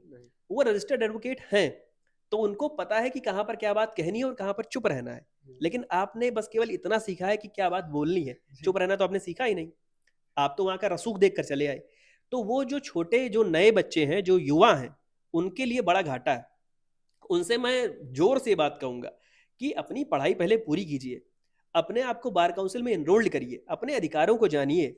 और जब तक आप स्वयं में मजबूत नहीं होंगे, तब तक आप केवल इसलिए कि आप आज कचहरी गए थे आधे घंटे के लिए तो हम भी उस बिरादरी में शामिल हो गए, ऐसा नहीं है। वो बड़ी मेहनत करते हैं, अपनी बड़ी लंबी चौड़ी पढ़ाई पूरी करते हैं, बड़ा संघर्ष करते हैं, शासन प्रशासन से लड़ते हैं, और लड़ते लड़ते तब सीखते हैं, तब वो उस लायक होते हैं कि वो किसी का बिल्ला, मतलब किसी नहीं, से सच सामने आने दीजिए। मतलब किसी का जो किसी से लड़ सकते हैं। जी, तो वो कुव्वत पैदा करने के लिए समय लगता है। समय लगता है। और उन लोगों का क्या है जो ये सब जो देख करके ही एलएलबी करते हैं, उनको ये चीजें नहीं, लगती है कि ये बड़ा भौकाली है, हम पुलिस से लड़ जाएंगे, हमें कोई बोलेगा नहीं, हम अपने कानून बहुत अधिक जान जाएंगे। वो ये सब देख करके, वो रील देख करके, वीडियो देख करके कि अधिवक्ता ऐसे लड़ नहीं। जाते हैं, अधिवक्ताओं में बड़ा एकता होता है, ये सब देख करके मैं ही उन लोगों एलएलबी से करते हैं। तो उनके लिए क्या कहेंगे? मैं उन लोगों से ये पूछूंगा कि आपने कभी किसी डॉक्टर की रील देख करके डॉक्टर की पढ़ाई करने का सोचा? आपने कभी किसी इंजीनियर की रील देख करके पढ़ाई करने का सोचा? तो आप कतई मत सोचो। मैं बार बार दोहराऊंगा इस बात को कि जिनको भी आप समूह में देख रहे हैं, अभी वहां पर चुनाव हो रहे हैं, आप जाइए कभी वहां पर, आप कभी वहां पे बताइए तो मैं आपको सीनियर से मिलवाऊं। तो वहां के चुनाव में बच्चे खूब नारा लगाते हैं। अच्छा है, आप अपने सीनियर्स के लिए नारा लगाइए। आप कल को आप भी आने वाले समय के भविष्य के अधिवक्ता समाज के बड़े नेता बन सकते हैं। लेकिन बस वहां के लोगों की मजबूती को देख करके आप सोचिए कि मैं चौराहे पे आकर के वैसा ही काम करूंगा, नहीं करूंगी, और नहीं करना चाहिए। सबकी अपनी एक सीमा है। अच्छा, ये वीडियो बहुत सारे पुलिस वालों के परिवार वाले देखेंगे, पुलिस के लोग देखेंगे। हमारे लोग जब बैठते हैं तो कहते हैं कि पुलिस से बड़ा गुंडा कोई नहीं होता। हमारे जब लोग बैठते हैं, इसी से जुड़ा हुआ एक सवाल भी है कि क्यों ऐसा कहा जाता है कि अधिवक्ताओं में और पुलिस में बनती नहीं है कभी? और बनती है। नहीं, लोग कहते हैं कि बनती नहीं है, और अधिवक्ता बार बार पुलिस थाने में घुस करके गुंडागर्दी करके निकल जाते हैं। ये ऐसा क्यों मन में एक बनाया गया है कि किस जाती है कि किसी क्रिमिनल को लेकर के तो उससे भी बदतमीजी हो जाती है अधिवक्ताओं के द्वारा? देखिए, एक परिवार में दो भाई अगर दो अलग अलग पेशे में हैं, जी, तो उन दोनों भाइयों को ये चीज समझनी चाहिए कि जो दूसरा भाई है उसके भी काम की महत्व, वो भी उनका काम महत्वपूर्ण है, जी, उनकी भी महत्ता है। और दूसरे भाई को समझना चाहिए कि पहले भाई की भी महत्ता है, चाहे वो इंजीनियर हो, चाहे डॉक्टर हो, चाहे पुलिस वाला हो, चाहे अधिवक्ता हो। जी, तो अगर ये टसल यही का नहीं है, आप उसमें जाइए, क्या कहते हैं, अस्पतालों में जाइए, वहाँ अक्सर तीमारदारों के उनसे झगड़े होते हैं। जी, मरीजों के जो साथ तीमारदार होते हैं उनके डॉक्टर से झगड़े होते हैं। तो कभी आप उनसे सवाल पूछिए कि झगड़े क्यों होते हैं? वो झगड़े इसीलिए होते हैं क्योंकि तीमारदार को लगता है कि मेरे अनुसार, मेरे बताए अनुसार तुम दवाई नहीं कर पाए, अगर ऐसे करते तो सही हो जाते। डॉक्टर को लगता है कि मेरी डिग्री किस काम की है। जी, और वही चीज थानों में है। जब कचहरी का वकील कहता है कि मुकदमा दर्ज कर लीजिए, तो पुलिस वाले कहते हैं कि नहीं, ये मुकदमा दर्ज करने लायक नहीं है। हाँ। वकील कहता है कि आप मुकदमा दर्ज कर लीजिए, बाद में तो न्यायालय तय करेगा ना कि मुकदमा दर्ज करने लायक था कि नहीं था। हाँ, तो मैं यहीं पर फिर से वहां पर जाऊंगा जहां पर मैंने आपको कहा था कि जो बचपन से चीजें सिखाई जाती है हाँ, कि आप अगर कुछ जान रहे हैं कि हाँ, वो व्यक्ति गलत किया है हम्म, तो उसका साथ मत दीजिए। हम्म, और अधिवक्ता क्या कहते हैं कि नहीं, वो गलती किया है तो क्या है, वो पहले आया है एफआईआर दर्ज कराने, उसका एफआईआर दर्ज करिए। हाँ, और पुलिस कहता है कि अरे भाई, मेरे सामने सामने दिख रहा है कि वो मार करके आया है, हाँ, वो गलती करके आया है, हाँ। मैं क्यों उसका एफआईआर दर्ज करूं? नहीं, मैं एफआईआर दर्ज कर देने के लिए अगर कोई आया है, हाँ, तो आप एफआईआर दर्ज कर दीजिए। हाँ, बाद में तो आईओ आप ही है ना, इन्वेस्टिगेशन ऑफिसर तो आप ही है ना, चार्जशीट तो आपको ही लगानी है ना, आप बिल्कुल, करिए इन्वेस्टिगेशन। बिल्कुल, मजिस्ट्रेट करेगा इंक्वायरी, मैं रखूंगा अपनी बात, सामने वाला वकील रखेगा अपनी बात, तो वो तो बाद में चीजें तय होंगी। लेकिन दिक्कत क्या हो जाती है, जब वकील कानून बताता है पुलिस वाले को, जी, और पुलिस वाले कानून बताते हैं अधिवक्ता को, जी। तो ये हो जाता है कि कानून ज्यादा पढ़ा कौन है। कानून ज्यादा पढ़ा कौन है? लेकिन ये पुलिस वाले कहते हैं कि हम जो ये वर्दी धारण किए हैं, हाँ, ये एक बहुत बड़ी मेहनत से पाए, मेहनत बड़ी से मेहनत से पाए पाए हैं, हैं। और एक एग्जाम जो कि कोई दूसरा नहीं बल्कि वो सरकार द्वारा कराया जाता है, ये सरकार मुझे वर्दी दी है। हाँ, वही अधिवक्ताओं की बात करें तो वो एक तो अच्छा, जो मामूली एलएलबी पास करता है वो मामूली होता है। एलएलबी पास करता है, और एक एग्जाम होता है वो अ, देते हैं। और ये विकास, मैंने 70 पेपर पास किए, एक मिनट बताता हूँ। अच्छा, बताइए। एलएलबी ऑनर्स में मैंने 70 पेपर पास किए। ऑनर्स में सिर्फ? हाँ, 5 ईयर्स में। हाँ, जो मेरा लॉ का जो डिग्री है उसमें मैंने 70 पेपर पास किए। अच्छा, उसके बाद मैंने 17,000 रुपये खर्च करके बार काउंसिल में एनरोलमेंट कराया। हाँ, उसके 2 साल के अंदर AIB का एग्जाम होता है, कहने भर के लिए ओपन बुक है, बहुत सारे लोग उसमें फेल हो जाते हैं। ये बात इसमें हाईलाइट में कर दीजिएगा। नहीं, मैं नहीं मानूंगा, आप इसलिए नहीं मानेंगे कि क्योंकि आप उस मैं इसलिए नहीं मानूंगा क्योंकि उसमें तो आसानी से वो लिखा जाता है अपने से बैठ करके। मैं कैसे बताऊं कि आप लोग उसमें फेल हो जा रहे हैं। नहीं, अभी स्तर बदला है, आप मानिए इस चीज को, मैं अभी इसलिए का ही मानिए, बता रहा इसलिए अभी मान लीजिए, अभी थोड़ी देर के लिए मान लीजिए बस। हूँ। अच्छा ठीक फिर मैं आपको मिलवा भी दूंगा ऐसे लोगों से। 3500 रुपए का वो फॉर्म भर के हाँ, AIB का एग्जाम होता है, ऑल इंडिया बार का एग्जाम, तब जाकर के आप COP पाते हैं, सर्टिफिकेट ऑफ वो प्रैक्टिस तो पाते हैं। मैं बताया ना, लेकिन नहीं, नॉर्मल आपने एग्जाम मामूली होता बोला है। ना, तो मैं उस पर कह हाँ रहा हूँ कि 70 पेपर पास करना मामूली बात इसलिए नहीं है हाँ, क्योंकि वो सामान्य सेमेस्टरों के एग्जाम की तरह नहीं होता है।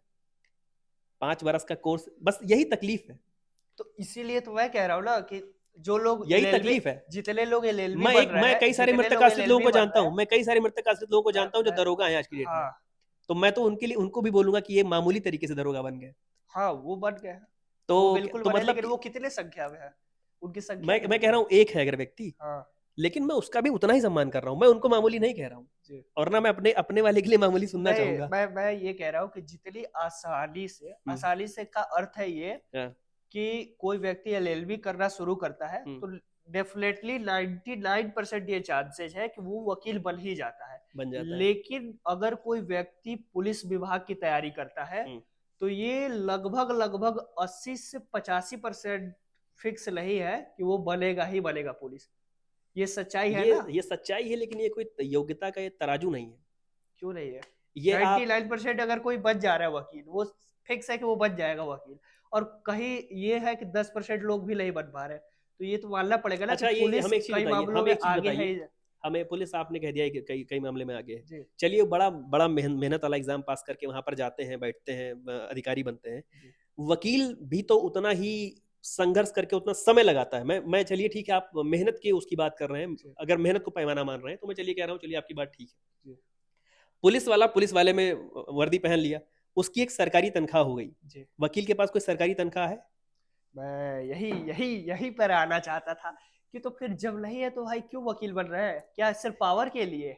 पहले मैं नहीं, नहीं नहीं, मैं क्या मेरे कह सवाल से अपना सवाल मत जोड़िए। ये तो सबको पता है ना, ये तो मेरे पहले से नहीं, पता है। अगर आप ये चीज कह रहे हैं कि हाँ, वकील बनना बड़ा आसान है, वकील का जीवन बड़ा आसान है, मैंने बड़ा नहीं कहा, बड़ा मैंने कहा नरकीय कि जीवन है भैया।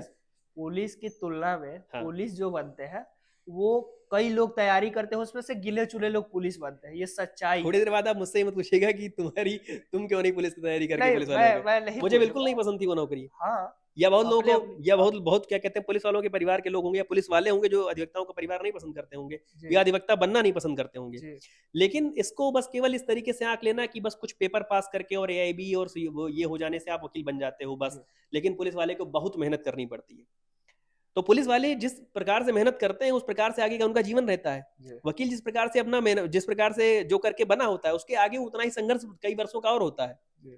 तब जा करके वो थोड़ा सा अपना जो पुलिस के जीवन में जितना संघर्ष है वो आप बेहतर जानते हो संघर्ष। पुलिस के जीवन में संघर्ष नहीं है। आप हेलमेट ना लगा करके आप चौराहे से गुजरो, आपको हाँ, संघर्ष, उनका संघर्ष तुरंत पता चल जाएगा। और बड़े बड़े जो अपराधी है उनको भी पुलिस ही ले जाएगी, बड़े बड़े नेता है उनको भी पुलिस ही सुरक्षा देगी, बड़े बड़े तो अधिवक्ता बिना वकील के कर लेना, क्या वो कर ले? बिना वकील के कर लें नहीं सब तो काम। न्याय प्रणाली तो आप लोग के पास है ना।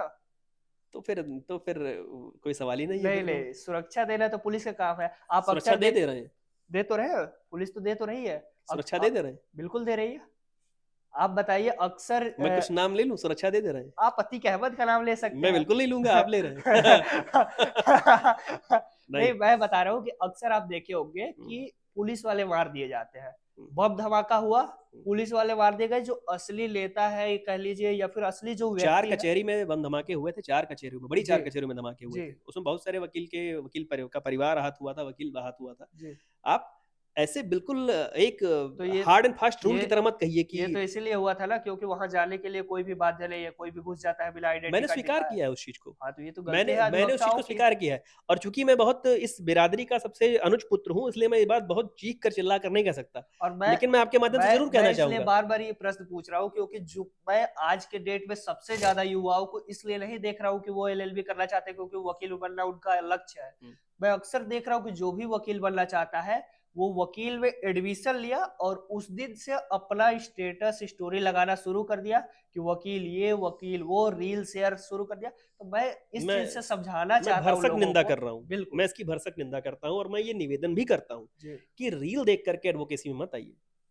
अगर आपको अधिकारों के प्रति सजग रहना है, लोगों के अधिकारों की रक्षा करनी है, अपने घर परिवार को, अपने समाज को मजबूत करना है, तो अधिवक्ता बनिए।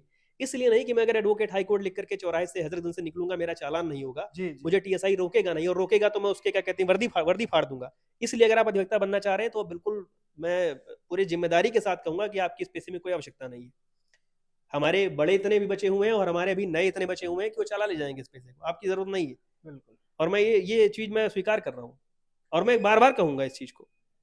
बिल्कुल लेकिन मैं एक चीज मैं नहीं कहूँ, एक चीज जी मैं नहीं स्वीकार करूंगा जी कि अधिवक्ता बनने में बहुत कम कम श्रम की जरूरत होती है। विकास, वो जो कम श्रम से अधिवक्ता बनते हैं जी वो बहुत कम कमा भी पाते हैं। जी जी, वो तो सच्चाई है, इससे कहीं छुपा थोड़ी है। और कई ऐसे अधिवक्ता है जो अपने घर की खर्चे नहीं चला पा रहे, ये सच्चाई और है। मैं इतनी सारी बातों से ये नहीं चाहूंगा कि कोई भी व्यक्ति इसको देख करके ये समझे कि मैं किसी पुलिस वाले परिवार की का अपमान कर रहा हूँ। मेरे खुद के बाबा सूबेदार रहे थे, जी मेरे खुद के ताऊजी इसी विभाग में वायरलेस में रहे। तो मुझे ऐसा नहीं है कि इस पेशे से कोई दुराव है, कोई मुझे इससे घृणा है, वैमनस्य है। लेकिन मैं ये जरूर कहूंगा कि ये दोनों, जैसे बार और बेंच की हम लोग बात करते हैं, वैसे ही पुलिस और अधिवक्ता एक सिक्के के दो पहलू हैं। बिल्कुल पुलिस के बिना अधिवक्ता का काम नहीं है, अधिवक्ता के बिना पुलिस का काम नहीं है। अरे आप पुलिस वाले जो भी किसी को सुरक्षा दे करके अपराधी को ला करके खड़ा कर दे रहे हैं, उनका examination, cross examination, re examination कौन कराएगा भैया? जज साहब अकेले कराएंगे क्या? अगर वकील कचहरी खाली कर देगा, बाहर आ जाएगा या छुट्टी कर देगा। अभी आपने खुद कहा कि रजिस्ट्री के लिए परेशान हो जाते हैं। जी वो रजिस्ट्री के लिए परेशान इसीलिए हो जाते हैं कि कहीं किसी बहुत दूर किसी जनपद में किसी वकील को मारा पीटा गया होता है, किसी मेरी तरह किसी दुर्बल, किसी कमजोर, किसी पीड़ित आदमी को, किसी पीड़ित वकील को मारा गया होता है, इसलिए उसका असर बहुत दूर तक दिखता है। तो वो तो क्रिया के अगेंस्ट है ना प्रतिक्रिया, उसमें कुछ ऐसा नहीं कि शुरुआत वकील करता है या प्लान करते हैं बैठ करके चलो आज हम लोग धरना कर देते हैं ताकि विकास आ रहा है इनकी कोई रजिस्ट्री ना हो पाए। जी। ऐसा कोई नहीं करता भैया। चलिए, तो मैं तो वही तो कह रहा हूँ कि आम लोग उससे परेशान हो जाते हैं, आम लोग ही तो परेशान हो रहे हैं उससे। राजीव, सुनिए सुनिए, जी राजीव गांधी जी की जब इंदिरा जी की जब हत्या हुई तो राजीव जी ने कहा कि जब बड़ा पेड़ गिरता है तो धरती हिलती है। अब मैं आगे नहीं कहूंगा कुछ। बड़ा पेड़ जब जब गिरेगा धरती हिलेगी। अधिवक्ता बहुत बड़े पेड़ है। आप इस बात को हंस के कह रहे हैं। नहीं नहीं, ठीक है। मैंने बस शुरू में ही कह दिया कि कोई भी व्यक्ति अपने तरफ खींचेगा ही खींचेगा। अच्छा, ये भी माना जाता है कि जितने स्ट्रिक्टनेस पुलिस विभाग में है, स्ट्रिक्टनेस का अर्थ ये है कि पुलिस विभाग एक छोटी सी भी गलती करती है उसको तुरंत सस्पेंड, उसकी तनख्वाह रोक दे जाना, ये सब चीजें हैं। और इससे पुलिस बहुत डर के रहती है कि मेरा कोई वीडियो ना वायरल हो जाए, मेरा कुछ। अधिवक्ताओं में ऐसा कुछ नहीं है, उनका कोई भी वीडियो वायरल कर दीजिए उन्हें कोई फर्क नहीं पड़ता है। कुछ अगर केस वगैरह तो इन तनखैया केस। थोड़े ना है, हाँ, अधिवक्ता कोई तनखैया थोड़े ना है। मैं वही तो बात कह रहा हूँ, तो इसीलिए तो कह रहा हूँ कि और आप बार बार पुलिस से अधिवक्ता की तुलना क्यों कर रहे हैं? मैं इसलिए कर रहा हूँ कि सबसे ज्यादा ये चर्चा में रहता है। अच्छा, ये वाली, ये पुलिस अधिवक्ता की बात। जी, अच्छा, खूब चर्चा में रहती है। और जो भी आप पुलिस। मेरे चैम्बर आइए, दिन भर में एक ना एक कोई बड़ा पुलिस वाला आकर के बहुत सम्मान से हम लोग साथ बैठ के चाय पीते हैं। अच्छी बात है, होना चाहिए, यही होना चाहिए। लेकिन मैं इसीलिए पूछ रहा हूँ क्योंकि बार बार ये अक्सर देखा जाता है कि जी, दोनों लोगों के बीच में। हालांकि मैं तो कई बार मुझे हंसी आती है ये चीज देख करके, इस ये जो मैं सोशल मीडिया की बात कर रहा हूँ कि आर्मी और पुलिस की तुलना कर दी जाती है, मुझे समझ नहीं आता वो कितने तुलना बड़े मूर्ख लोग हैं। तुलना कभी किसी काम की नहीं होनी करना चाहिए। नहीं चाहिए, मैं बिल्कुल। तो मैं तो कहूंगा कि मैं लखनऊ वाले चैनल की तुलना किसी से नहीं करना चाहूंगा। आप जो मेहनत कर रहे हैं उसका, जो परिश्रम कर रहे हैं उसका फल आपके समक्ष है। बिल्कुल जो अगला आदमी जैसी मेहनत कर रहा है उसका फल उसके समक्ष है। आपने कहा कि पुलिस वालों के खिलाफ बड़ी कार्रवाई हो जाती है, तुरंत कार्रवाई हो जी जाती है। दरअसल बात यह है कि आप किस चीज को बहुत रुचि के साथ देखना चाह रहे हैं, सुनना चाह रहे हैं, किस प्रकरण में आप जानना चाह रहे हैं कि क्या हुआ है। जी अब जैसे मेरे पास बहुत सारे ऐसे वाकये हैं जी जब अधिवक्ताओं के साथ गलत हुआ, अधिवक्ताओं ने उसके रिटेलिएशन में, उसके विरोध में कुछ किया, उसके अनुपात में वो थोड़ा सा ज्यादा हो गया यदि, तो जी कुछ लोग उससे पीड़ित भी हुए, मुकदमे उन्होंने झेले और उनके घर तक बुलडोज हुए। यहाँ तक कि बार काउंसिल ने उनका रजिस्ट्रेशन भी कैंसिल किया। लेकिन दिक्कत यह है ना कि वो बहुत ज्यादा छप कर आ नहीं पाता, उसमें बहुत रुचि से आप देखते नहीं है। आप क्या, मैं भी कई बार नहीं देखता हूँ रुचि से। वो ऊपर ऊपर के 2-4 नाम पढ़ करके हम लोग छोड़ देते हैं। तो कार्रवाई समानांतर होती है। अब वो आपके ऊपर है कि आप कौन सी कार्रवाई ज्यादा देख रहे थे ध्यान से। लेकिन ये अक्सर देखा जाता है कि किसी रोड पर चलते हुए किसी का छेड़छाड़ हो गया। अब रोड पर हर जगह पुलिस तो रह नहीं सकती, नहीं उसके रह सकती। बावजूद भी उस पुलिस वाले को सस्पेंड कर दिया जाता है जो उस रेंज में ड्यूटी जिसकी रहती है। जी कई बार अब जैसे हाल ही में देखिए ये देवरिया में हत्या हुई। जी अब हर घर तो पुलिस लग नहीं सकती, नहीं लग सकती। उसके बावजूद भी वहां के जो पुलिस है बड़ी संख्या में उनको सस्पेंड करना, उनको परेशान करना। तो चीजें क्या है कि वो तो व्यक्ति खुद किया ना, तो पुलिस कहले गई थी कि आप करो ये सब चीजें हुई। जो भी हुआ वो बहुत गलत हुआ, लेकिन उसके बाद उसमें भी पुलिस को जितना परेशान होना पड़ जाता है, या फिर अपराधी हमेशा रहते हैं पुलिस में, और कई बार अपराधी अपने लोगों को की सहायता से कह लीजिए या फिर पुलिस का ही गन छीन करके और उन्हीं के ऊपर हमला करके भाग जाना, और उसके बाद पुलिस अपना नौकरी गंवा देती है। पुलिस को दिया गया है एक हथियार बंदूक के रूप में, और उस बंदूक को दिया गया है सिर्फ शोपीस बढ़ाने के लिए कि आप उसको यूज नहीं कर सकते, सिर्फ इसको शोपीस में लेकर के घूमिए एक भारी वजन, ताकि सामने वाला एक दुर्बल व्यक्ति देख करके मन में ये सोचे कि पुलिस वाले के पास बंदूक है, उसका इस्तेमाल नहीं कर सकता। जी और उल्टा उसका वो बंदूक अगर इन केस कोई व्यक्ति छीन लिया, कोई क्रिमिनल छीन लिया या फिर कहीं उससे कुछ भी हो गया इधर उधर, तो उसकी नौकरी पर आ जाती है बात। लेकिन अधिवक्ताओं के साथ तो ऐसा कुछ नहीं है ना, वो तो बिल्कुल स्वतंत्र है, हर जगह से स्वतंत्र है। कहीं कुछ भी हुआ उल्टा वो दोनों पक्ष में एक आप बन गए और एक दूसरा वकील बन गए, दोनों लोग मिल जाते हैं एक दूसरे से। देखिए, जो लॉ एंड ऑर्डर को मेंटेन करने की जिम्मेदारी है वो पुलिस की है। बिल्कुल आपकी इस बात से मैं बिल्कुल सहमत हूं कि हर घर के अंदर एक पुलिस वाला खड़ा नहीं किया सकता। अब एक घर में अगर बाप ने बेटे की हत्या कर दी या बेटे ने बाप की हत्या कर दी, अखबार में अगले दिन यही छपता है कि फला थाना के अंतर्गत जी ये दुर्घटना हो गई।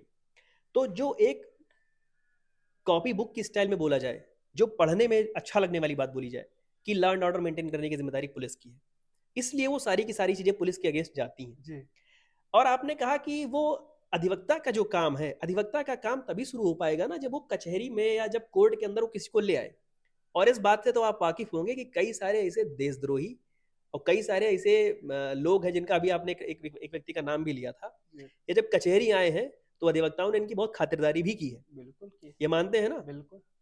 अब मैं इशारा ही कर रहा हूँ, आप हाँ अच्छे नहीं, से वो समझ तो पा रहे सब हैं। लोग हमको लग रहा है समझ रहे तो होंगे ना ये चीजें। आज वो के डेट में समय समय पर सोशल मीडिया या फिर मीडिया जो है वो कुछ छुपा नहीं रही है। समय समय पर अधिवक्ता समाज उस एडमिनिस्ट्रेशन ऑफ जस्टिस के अपने दायरे से निकल के बाहर कुछ और भी खातिरदारी करता है ऐसे लोगों की।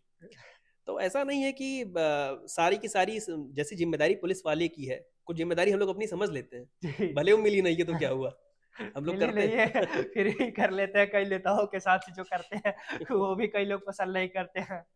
नेता कुछ अपना विवादित बयान दिया उस पर वकील अड़ नहीं, जाते ऐसा हैं। नहीं बोलना चाहिए लोगों को। हाँ?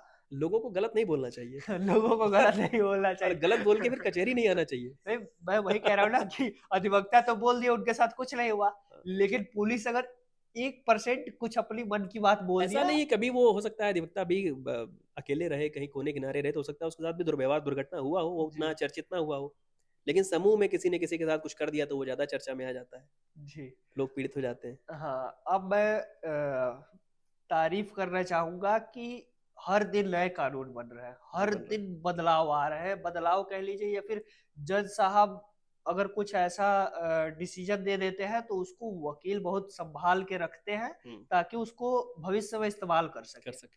और फिर उसके बाद कभी ऐसा उनको कभी केस वैसा मिलता है तो वो कई बार जज साहब को बताते हैं कि जज साहब ये देखिए फलाने जज साहब ने ये निर्णय दिया था और आपने ऐसा इसमें भी ऐसा है, आप दीजिए, ऐसा होता है। और साथ ही साथ सरकार है, सरकार भी कई नियम में बदलाव दिन प्रतिदिन कर रही है। तो इस चीज को प्रतिदिन अपडेट रहना, मतलब हर समय कुछ ना कुछ नया आ रहा है, तो इसको कैसे वकील मैनेज करते हैं? क्योंकि कई बार क्या होता है कि जानकारी ही नहीं है, ये चीज बदल चुकी है और वो पुराना कानून पढ़े हैं और पता चला कि नया कानून आ गया है।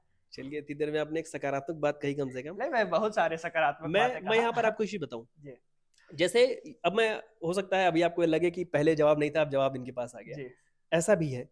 आपने कहा कि पुलिस में व्यक्ति जब जाता है, भर्ती होने के लिए जाता है, तो उसके पहले बड़ी मेहनत करता है, अपेक्षाकृत उसके बाद जो उसका काम है वो उतना टफ नहीं रह जाता जितना उसने अपने पढ़ाई के दौरान मेहनत करी है। जी फिर उसके काम में थोड़ी सी आसानी हो जाती है।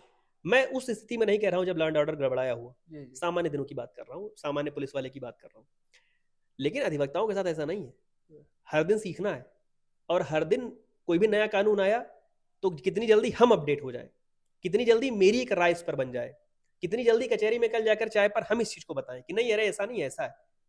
वो मतलब मन में मतलब ये मेरा निजी है जी कि जी। मेरे मन में बड़ी इच्छा रहती है कि कुछ भी जब नया आए तो उससे मैं जल्दी अपडेट चलिए, होकर के। मैं तो आपके बारे में अच्छे से जानता हूँ कि आप हर चीज को बहुत जल्दी तो अपडेट अब करते आप हैं। सोचो, और अब आप सोचो कि कोई जो 60 65 70 साल का अधिवक्ता है, जिसको थोड़ा सा दिखने में कम हो गया हो, जिसको जी लैपटॉप पे ना काम करना आता हो, जिसको टैब में काम करना ना आता हो, ऐसी चीजें ना हो, जो डिजिटल ना जानता हो, जी उसके साथ तो बड़ी समस्या है ना भैया। जी जी। तो सराहना कर रहे हैं ना आप। बिल्कुल नहीं, मैं तो तो पढ़ना पड़ता है, खूब पढ़ना पड़ता है। मैं तो सराहना करूंगा ही करूंगा। अब लेकिन अब फिर एक बात बोलूंगा तो आप कहेंगे कि पुलिस का फिर मैं तारीफ कर रहा हूँ। आपने कहा कि पुलिस को आसानी होता है, लेकिन नहीं, सच्चाई, अपेक्षाकृत का हाँ, अपेक्षाकृत। अपेक्षाकृत आसानी होता है। लेकिन पुलिस की जो वकील का कार्य है, सुबह में कचहरी में जाना 10 बजे, हम्म शाम को फिर 5 बजे वो घर आना। हम्म। पुलिस का कार्य है तो 24 घंटे, उनकी तो कोई फिक्स ड्यूटी नहीं है कि 8 घंटे या 10 घंटे की ड्यूटी है, उसके बाद छुट्टी हो गया। आपकी मेरे ट्विटर पे मैंने एक पोस्ट देखी थी, फोन गायब होने वाली। जी। तो उसमें आपको क्यों लिखना पड़ा कि अभी तक एफआईआर नहीं हुई है, एफआईआर हो गई है, मैंने कहा उसके बारे में जानकारी नहीं मिल जानकारी पाई। नहीं मिली है? तो अगर इतना पुलिस सजग होती तो आपको फोन करके जानकारी देती। अधिवक्ता आपको जानकारी देगा कि हाँ विकास, आपको फोन नहीं, करके। मैंने एसएचओ साहब से बात किया था, आप जानते भी होंगे, अतुल कुमार श्रीवास्तव जी है हमारे सुशांत गोल्ड सिटी के। उसके बावजूद नहीं हो पाया कुछ? नहीं, उन्होंने कहा कि सर्विलांस पर लगाया जा चुका है, जैसे क्या हुआ उस प्रकरण में? उसको वो फोन ही ओपन नहीं हुआ है अभी तक। फोन ही ओपन नहीं हुआ है। जी, तो बता रहे हैं कि जैसे ओपन होगा आपको जानकारी लेकिन मिलेगी। अधिवक्ता समाज बहुत जिम्मेदार है। जी आपका अगर मुकदमा हम लड़ रहे हैं जी तो आपको फोन करके सवेरे बता देंगे कि विकास भैया आज आपकी तारीख है, जी। अगर आप नहीं आ पा रहे हो तो बताओ, हाजिरी माफी करानी है तो बताओ, आ रहे हो तो बताओ, इतना पैसा लेकर के आना ये भी जानो। तो अधिवक्ता बहुत जिम्मेदार प्रजाति है, चलिए। और पढ़ना खूब पड़ता है। धन्यवाद मैं ये कहने के लिए, मैं तो पढ़ना खूब मानता पड़ता हूँ है। ये बात कि जितने कानून वो जानते हैं, एक चलता फिरता किताब उनको कह लीजिए या फिर चलता फिरता गूगल कह लीजिए।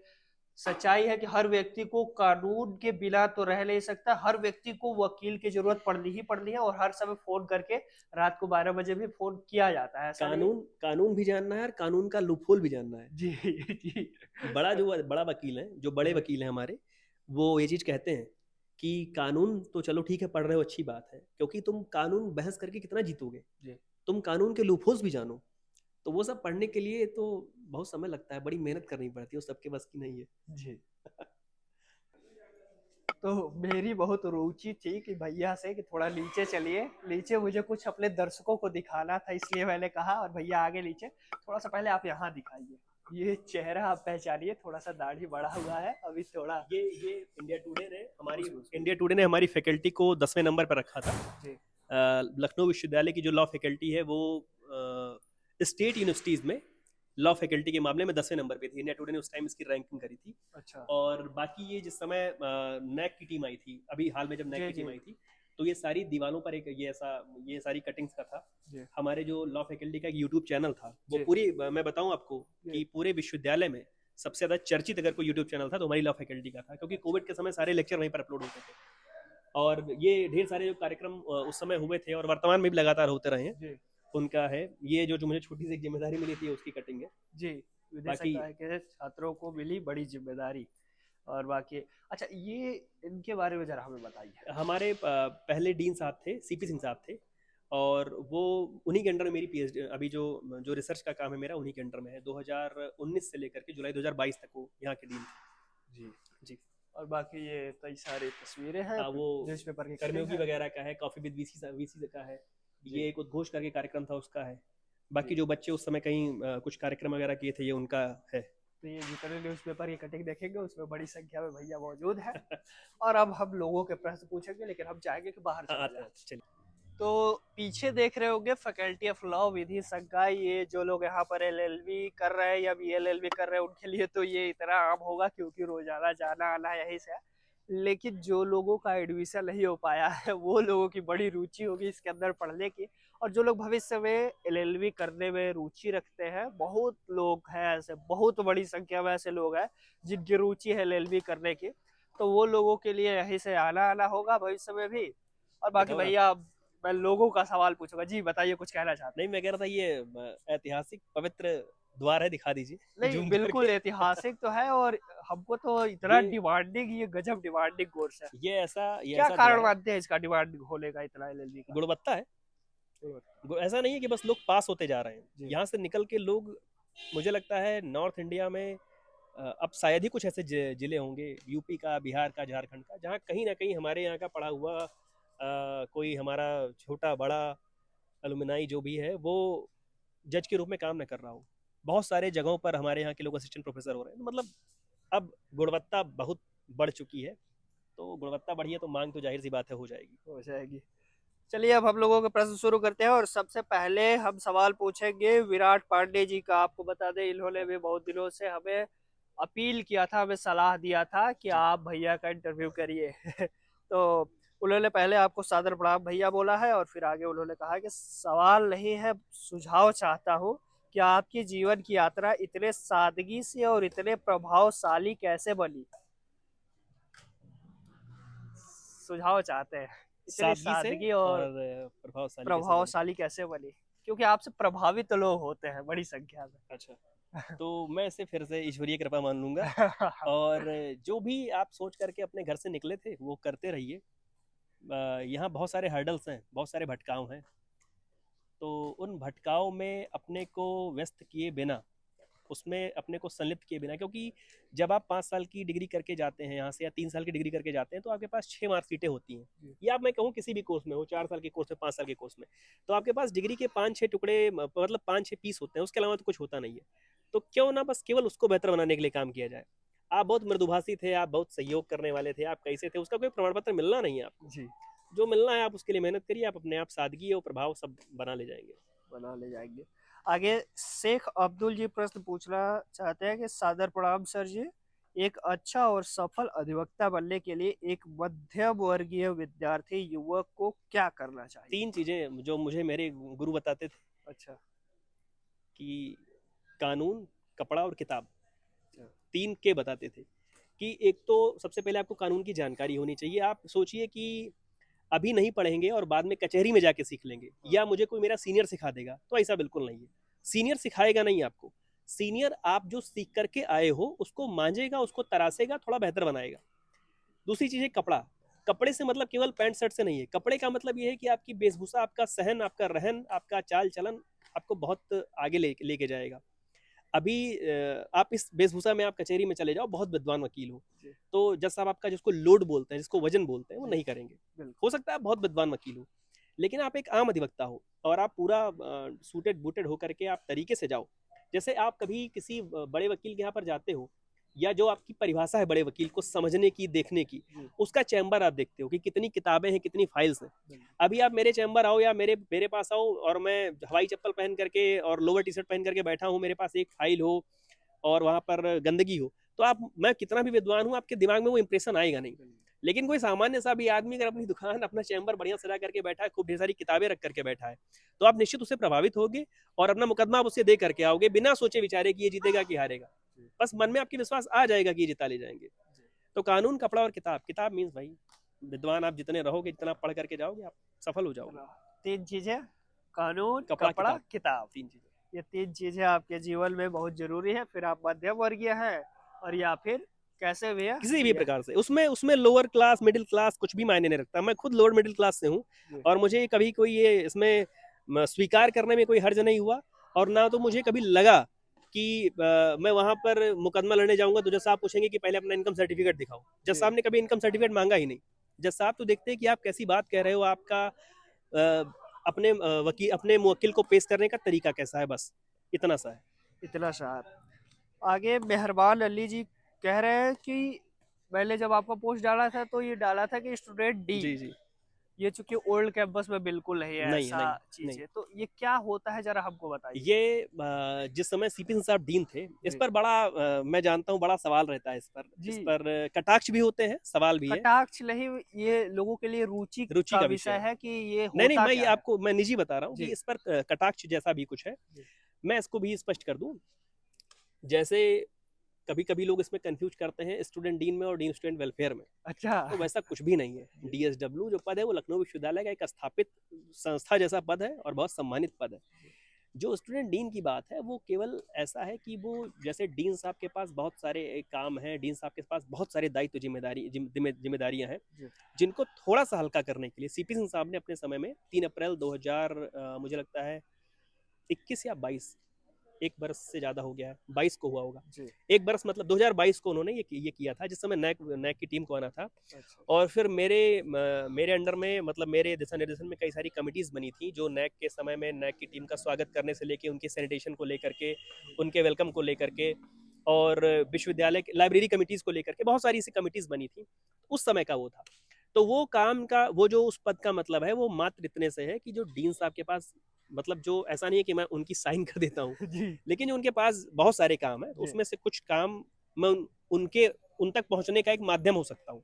तो वो ऐसी व्यवस्था है, उसमें कोई वेतन जैसा या कोई ऐसा बहुत लाभ का पद नहीं है, ऑफिस ऑफ प्रॉफिट नहीं है। अच्छा, नहीं प्रॉफिट है या नहीं है, लेकिन बहुत बड़ा प्रॉफिट ये है कि आप कामों को सीखते हैं। जी बिल्कुल। बहुत सारे उस पद हाँ। पर कल के डेट में आप भी हो सकते हैं, तो वो चीजों को आज से आप जानेंगे कि कैसे मैनेज किया जाता है। और सबसे बड़ी चीज ये है कि जो वो तो बैठे हैं अपने काम के लिए, तो बैठे नहीं है, वो आप छात्रों के लिए बैठे हैं, तो उन छात्रों का भी काम आसान हो गया आपके माध्यम से।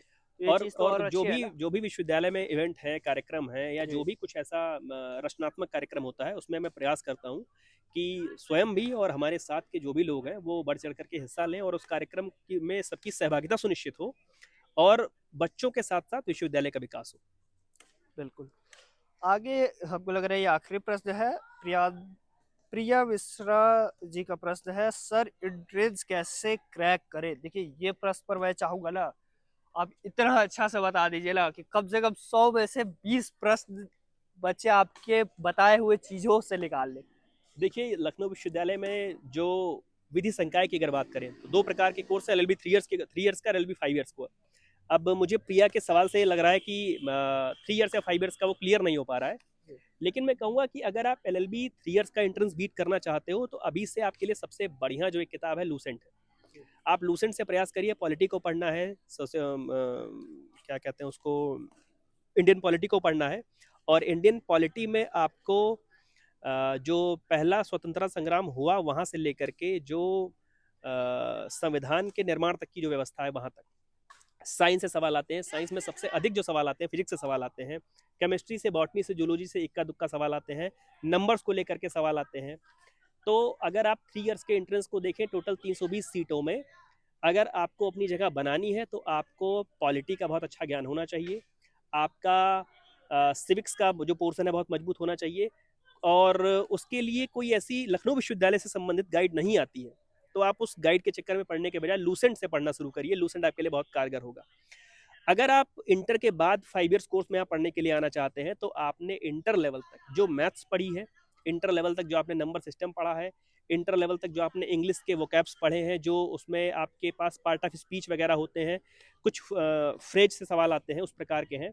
और मैं यहाँ से कैसे प्रमोट करूँ, लेकिन मेरे पास अपनी भी एक व्यवस्था है, वहाँ पर भी वो सारे वीडियोस हैं, वो सारी व्यवस्था है जी। मैं बता देता हूँ अधिवक्ता महोदय करके यूट्यूब चैनल है। हालांकि मैं आपसे निवेदन करूंगा कि थोड़ा सा उसके लिए समय आप निकालिए जरूर, क्योंकि LLB में बहुत कंफ्यूजन होती है, और ऐसी कंफ्यूजन जो छोटी छोटी कंफ्यूजन है जो बच्चे दूर के हैं उनको नहीं पता होता है, तो वो सब के लिए आप थोड़ा सा ही अपने बिजी शेड्यूल में से एक फिक्स करिए समय, कितना समय दूंगा और बच्चों के लिए निकालिए। और आपको बता दें अधिवक्ता महोदय जो चैनल है उस चैनल पर आप कोशिश करिए कि जाइए और आप कोई भी वीडियो उठाइए और उसमें आपका जो सवाल है वो कमेंट करिए, और एक बार नहीं 2-4 बार करिए, परेशान कर दीजिए भैया को, ताकि आपको आज नहीं तो कल जवाब मिलेगा। मैंने इस बार सोचा भी है, मैंने इस बार ये सोचा है कि एन मौके पर करने से बेहतर ये है कि जो भी इस बार LLB 3 इयर्स कोर्स में, LLB 5 इयर्स कोर्स में चयनित बच्चे हैं, मैं प्रयास करूंगा कि जल्द ही उनका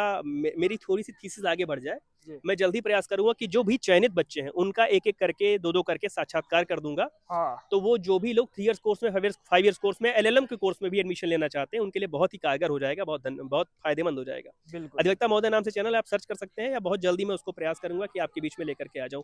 जो पुराने वीडियोस हैं वहां से भी आपको मदद मिल सकती है, ऐसा नहीं है कि पुराने वीडियोस हैं तो वो आउटडेटेड हो चुके हैं, जी, वहां जी। से भी मदद मिल सकती है। बाकी नए वीडियोस भी आ जाएंगे तो वहां से भी मदद नए मिलेगी। वीडियो भी आ जाएंगे और मैं बार-बार कह रहा हूँ कि कमेंट करेंगे, एक बार नहीं 2 बार करके आप कैसे भी मदद ले सकते हो। सकता है कि डायरेक्ट जवाब मिल जाए, नहीं तो हो सकता है कि उस पर एक विस्तृत वीडियो आ जाए। लेकिन मैं आपसे निवेदन करना चाहूँगा कि उसके लिए एक पार्टिकुलर समय इसी वजह से नहीं उसको नहीं, मान मैं लीजिए कि वो भी एक थीसिस ही है, वो भी एक रिसर्च स्कॉलर का नहीं, ही कार्य है, ऐसा मान करके अपने छोटे भाइयों के लिए थोड़ा-सा एक समय बिल्कुल निकालिए बिल्कुल बिल्कुल। और वो करिए और मैं जो चैनल है वो आप सर्च भी कर सकते हैं। वैसे मैं डिस्क्रिप्शन में कोशिश करूँगा कि लिंक दे दूँ, आप आसानी से जा सकते हैं और वहाँ से कर सकते हैं।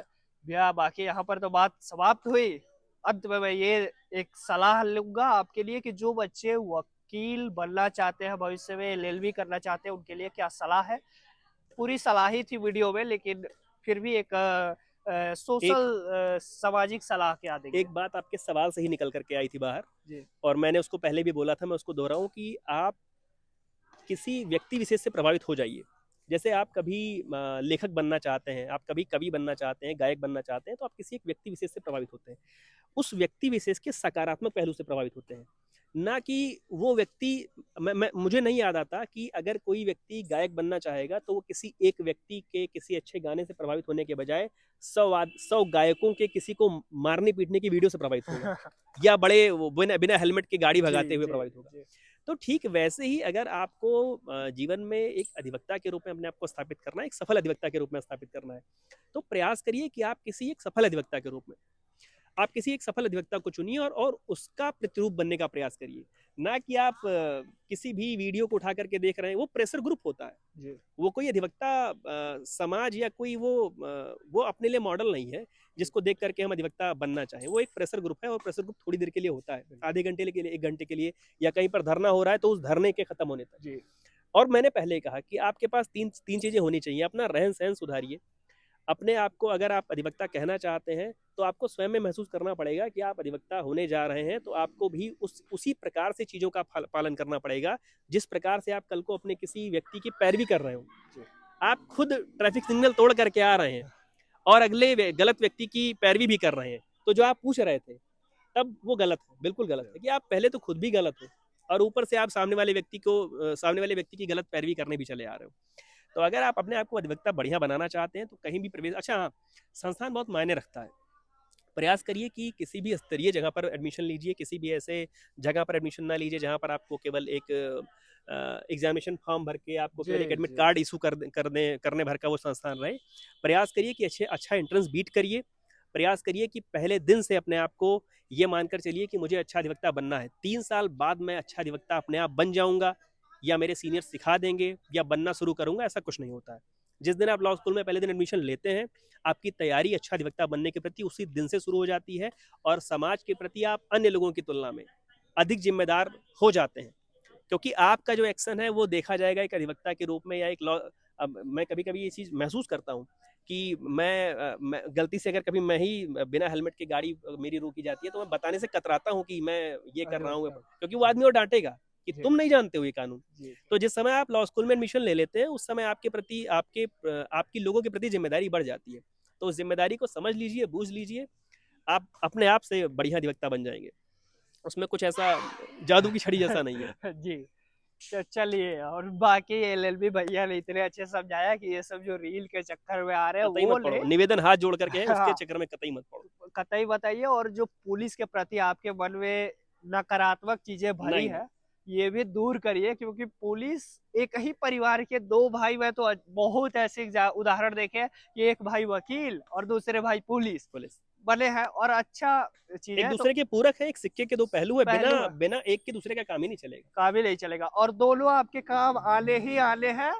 कभी कचहरी जाएंगे तो वकील काम आएंगे, थाने जाएंगे तो पुलिस काम आएंगे। तो ऐसा नहीं है कि पुलिस के बिना आपकी काम हो जाएगी या फिर वकील के बिना आपका काम हो जाएगा। खैर, आपने भी हमें इतना बहुत ज़्यादा समय दिया, इसके लिए बहुत-बहुत धन्यवाद और मैं मेरे तरफ से, मेरे चैनल की तरफ से और साथ ही साथ मेरे सभी दर्शकों की तरफ मैं से। लखनऊ वाले परिवार को और आपको आपको विशेष धन्यवाद भी इसलिए दूंगा कि आप यहाँ तक आए, आपने मेरे से बात करी। और मैं उन सभी लोगों से कहूँगा कि जो भी विश्वविद्यालय के पुराने लोग हैं, सक्षम लोग हैं, वो आपको सहयोग करें और आप उन तक जा करके उनसे कुछ ऐसी चीज़ निकाल करके समाज में लाने का प्रयास करें जो उनके अनुभव के पिटारे में बंद है। जी। उसको लेकर के आप आ रहे हैं और लगातार आप कर रहे हैं, उसके लिए आपको आपकी कोटि कोटि प्रशंसा है, आपको कोटि कोटि धन्यवाद है। बहुत धन्यवाद समय देने के लिए, बहुत धन्यवाद, प्रणाम। धन्यवाद आप सभी को भी। ये हमारा लखनऊ विश्वविद्यालय के जो भी कोई व्यक्ति अगर कुछ भी अच्छा कर रहा है, कर चुका है या करने का प्रयास कर रहा है, उसका इंटरव्यू करते हैं और ये हमारा खास कार्यक्रम है जिसका नाम है एलयू के धरोहर। ये लखनऊ वाले का खास कार्यक्रम है जो प्रत्येक रविवार को शाम के 7 बजे हमारे चैनल पर आता है। तो अगर आपने घंटा बजा दिया होगा तो तुरंत 7 बजे रविवार को आपको पता चल जाता होगा कि एलयू के धरोहर कार्यक्रम आ गया है। बाकी आप देख रहे थे लखनऊ वाले और मेरा नाम है विकास सिंह। कैमरे के पीछे विवेक, सहयोगी मित्र है सुमित सिंह चौहान। बहुत बहुत धन्यवाद।